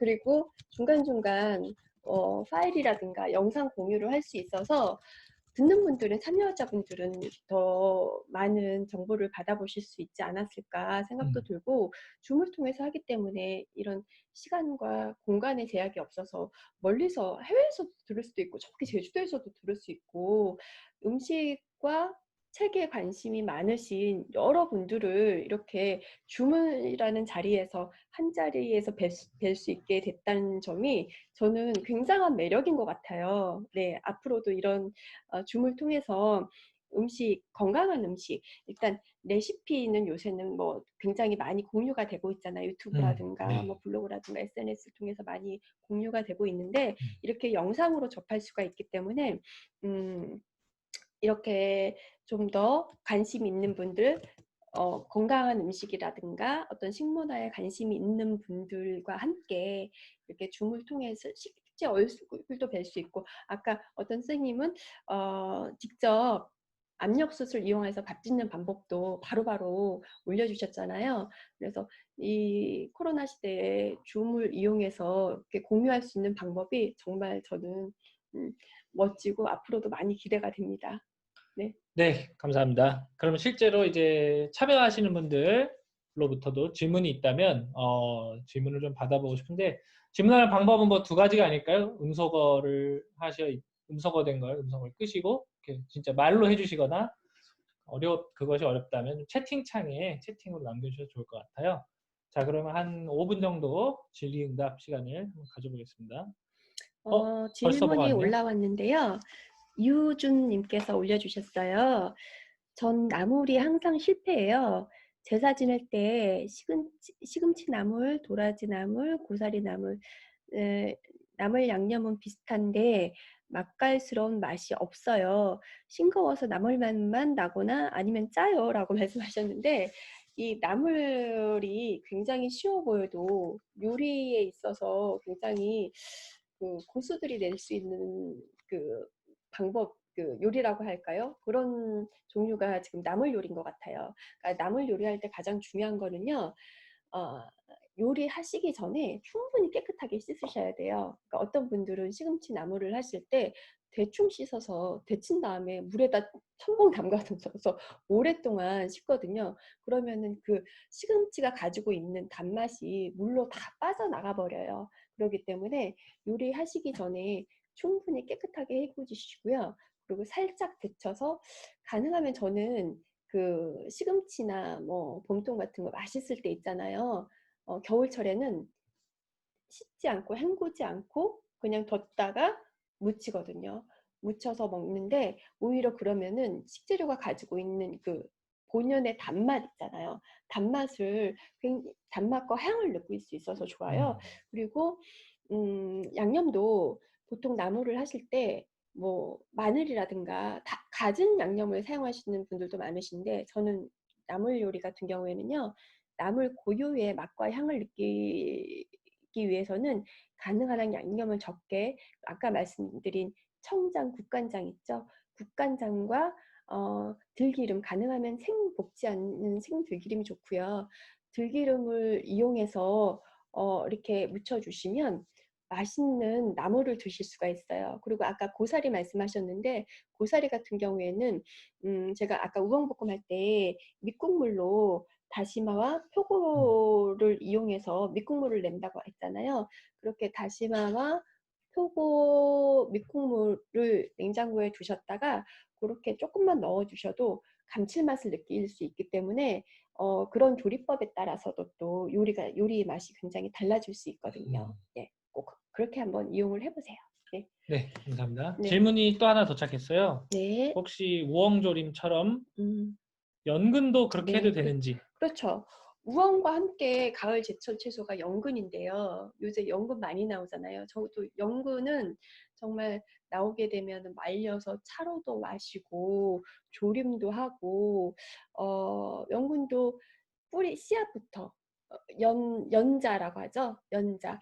그 연근의 씨앗도 굉장히 그 뭐죠? 코피가 났을 때 이게 지혈작용이 있어요. 연근은 그렇기 때문에 코피가 났을 때 어린 애들 같은 경우에 코피가 많이 나는 애들은 연근을 이용하시면 굉장히 좋아요. 그리고 연근밥이라든가 연자육 같은 경우에는 그 죽을 지으면 설사할 때도 굉장히 도움이 많이 되고요. 그래서 연근 그리고 잎으로도 연밥도 해 먹죠. 연 뿌리도 연근도 쓰고 연근은 정말 버릴 게 없어요. 그리고 줄기까지 다 먹는 건데요. 이제 가을 제철인 연근으로 연근 조림도 아까 조림 같은 경우에는 우엉조림과 비슷해요. 그런 식으로 해서 약간 조청 넣고 드시면 호흡기 쪽에도 정말 건강하게 해줄 수 있는 게 연근이기 때문에 이 계절 많이 이용해 보시면 좋은 식재료인 것 같습니다. 네. 감사합니다. 네. 지금 또 바로 하나가 들어왔는데요. 네. 연근 우엉도 화학 처리하는지? 네네. 연근과 우엉을 보시면은요, 저는 아까 밀키트 보내드릴 때 그 손질되지 않는 우엉으로 보냈잖아요. 근데 마트에 가시면 요새는 많이들 바쁘시니까 하얀색 그 연근도 다 채 썰어서 나오는 연근이나 우엉을 보실 수 있으세요. 이렇게 밀폐돼서 나오긴 하는데요. 가능하면 그 연근이나 우엉 같은 경우에는 껍질째 구입을 해서 손질해서 드시는 게 가장 좋아요. 왜냐하면 껍질에도 영양 성분이 많고요. 이게 그 손질된 연근 같은 경우는 잘라져서 손질된 연근 같은 경우에는 그 색깔을 밝게 먹음직스럽게 하얗게 하기 위해서 그런 그 약품을 처리할 수도 있기 때문에 구입하실 때는 꼭 자연 그대로의 상태로 구입을 해서 가능한 한 껍질을 많이 벗기지 말고 자연 그대로 먹을 수 있는 방법을 저는 권해드리고 있습니다. 네. 네, 그 다음 또 질문이 왔네요. 음. 토종쌀도 1년 내내 구입이 가능한지 아니면 그럴 수 없다면 미리 사두는 것이 좋을지요? 네. 조금 전에 박솔바로 선생님께서 그 토종쌀 구입하실 수 있는 그 업체라 그래야 되나요? 그런 곳을 몇 군데 추천해 주셨잖아요. 우리나라 사실 토종쌀을 짓는 분들이 지금 전체 쌀 생산량에 비해서 0.00001%밖에 안 된다고 하더라고요. 그래서 이렇게 토종쌀을 농사 짓는 분들은 굉장히 귀한 일을 하시는 분들이기 때문에 이렇게 토종쌀을 구입을 하셔서 드시면은 좋겠죠. 네. 근데 이제 구입의 시기가 네. 뭐 정해져 있는 건지 아니면 좀 미리 비축해둬야 될까요? 혹시? 근데 쌀을 너무 오래 두면은 그 마를 수도 있기 때문에 토종쌀 같은 경우에는 지금 가을부터 이제 만생종이 지금 거의 나오는 시기이기 때문에 지금 구입하셔가지고 쌀 생산량이 그렇게 많지 않기 때문에 글쎄요 1년 내내 구입할 수 있는지는 제가 정확하게는 모르겠지만 구입 가능한 그 곳이 있기 때문에 구입을 그쪽에서 해서 드시는 게 좋을 것 같습니다. 네, 제가 직접 농사를 짓는 게 아니라 1년 내내 구입할 수 있는지는 잘 모르겠네요. 네. 알겠습니다. 그 다음에 또 갑자기 질문들이 막 오는데요. 네. 장이 안 좋아서 아까 우엉, 이눌린 네. 프리바이오틱스 다 외웠는데 전. 그것 말고 다른 요리 있는지. 우엉 말고. 네네.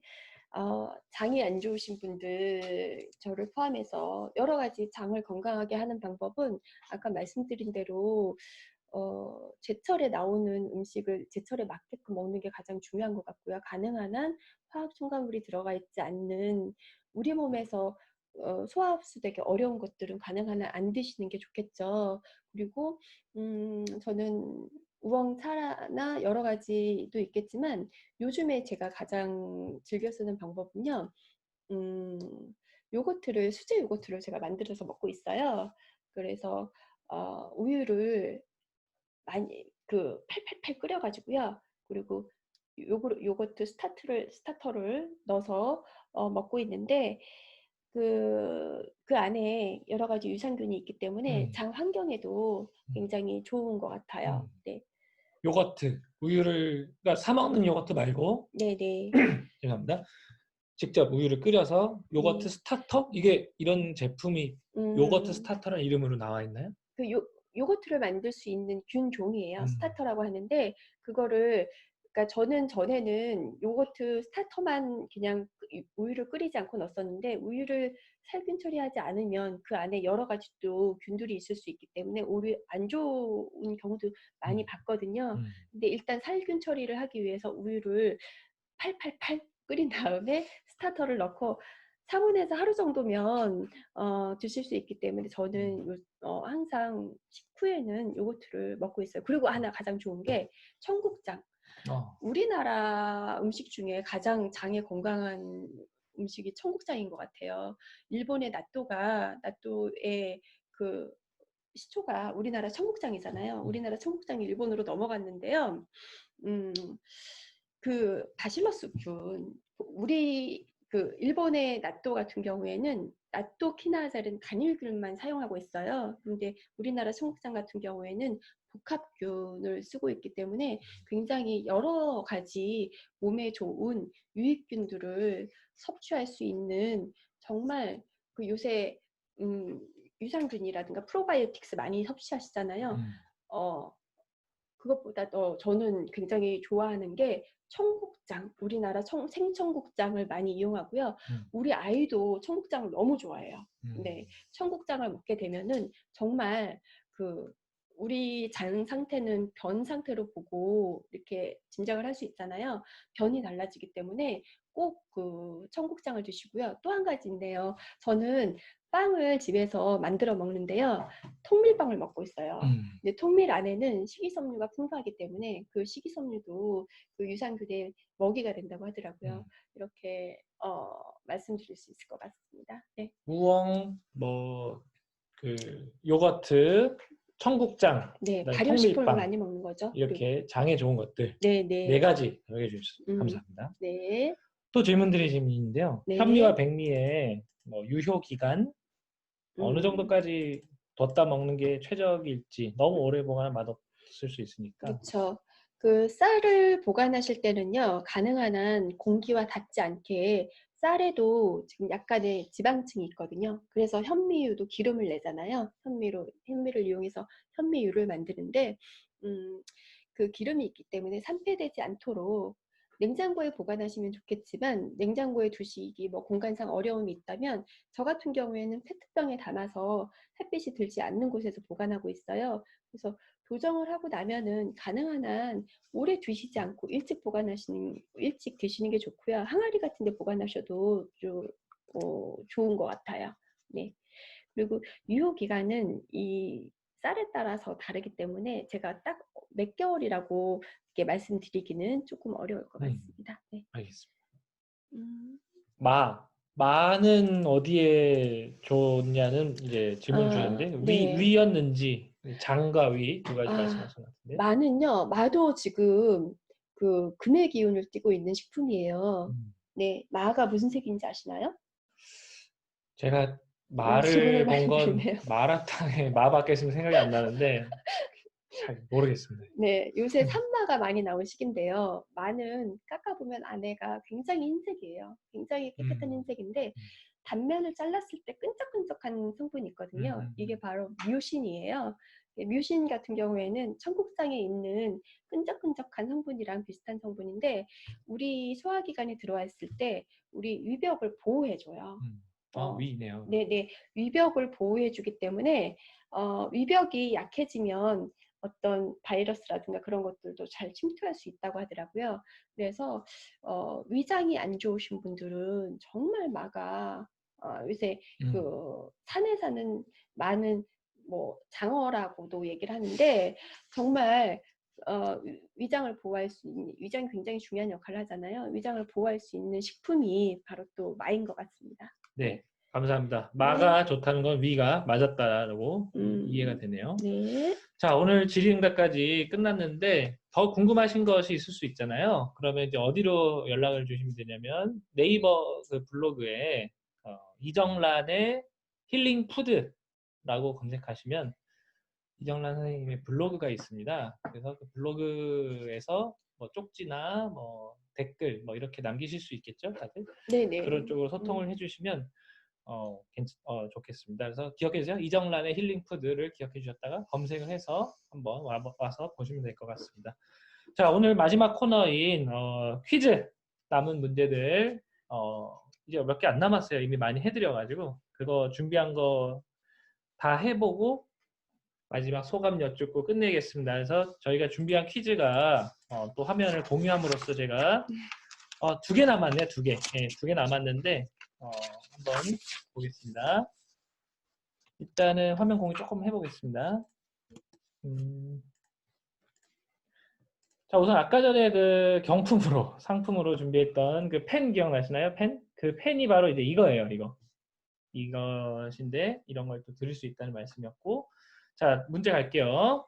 자, 아까 전에 초반에 했던 말이 혹시 기억나실지 모르겠는데 이제 이정란 선생님께서 쓰신 책이 자연스럽게 먹겠습니다 라고 해서 먹습니다입니다. 먹습니다. 죄송합니다. 먹습니다라고 해서 먹차 자체가 24절기의 그 절기로 이렇게 돼서 먹차가 절기에 맞는 음식을 제한하는 책으로 저는 이제 이해했는데 절기에 대한 문제가 나왔습니다.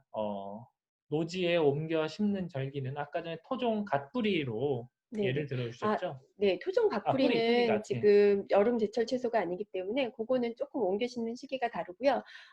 옮겨 심는 노지에 옮겨 심는 여름 작물은 보통 고추나 오이, 가지, 호박, 수박, 참외 같은 여름 작물들이에요. 지금 네. 이 문제의 답을 네네. 여름 작물 기준으로 네. 노지에 옮겨 심는 절기를 네. 생각해 주면 되는데요.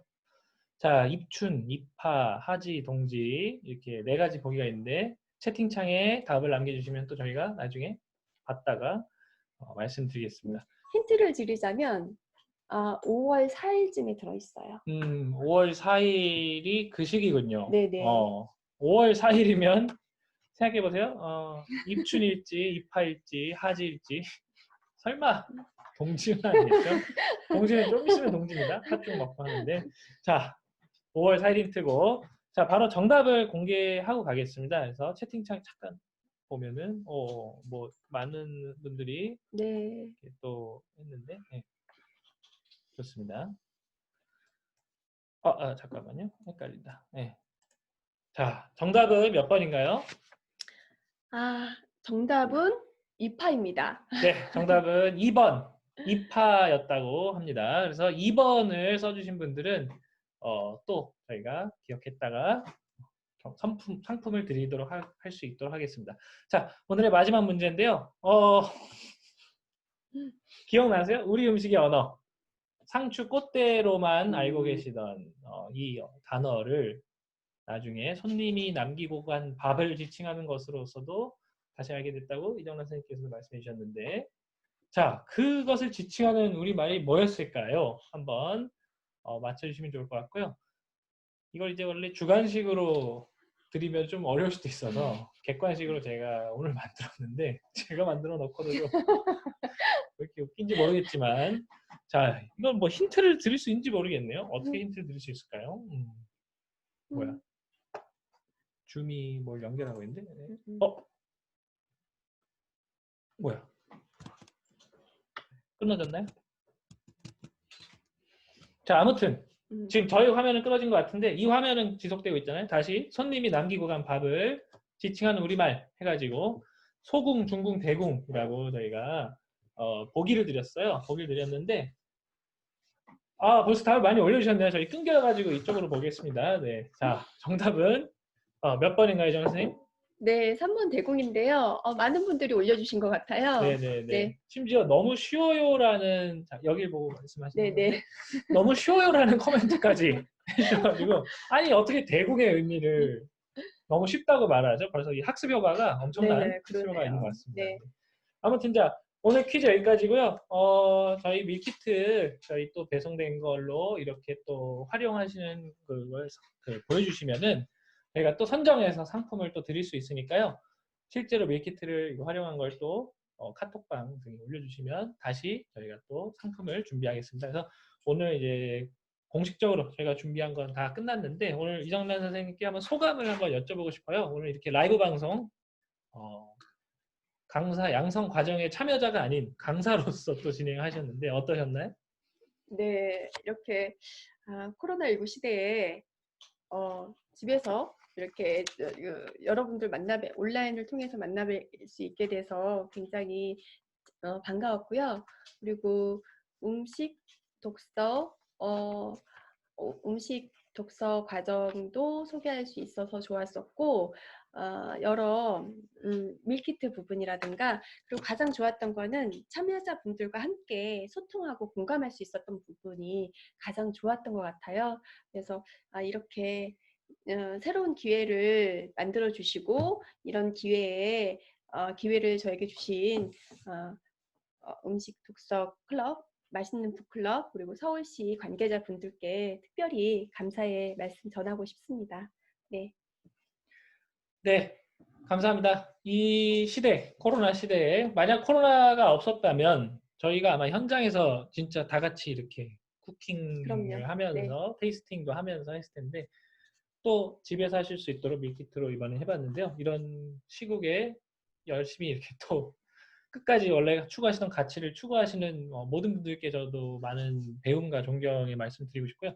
언젠가는 저희 맛있는 북클럽 음식독서학교가 오프라인 현장에서도 진행되는 날을 꿈꾸며 이번에는 오늘은 맛있는 북앤쿡 1회차 여기서 마치도록 하고요.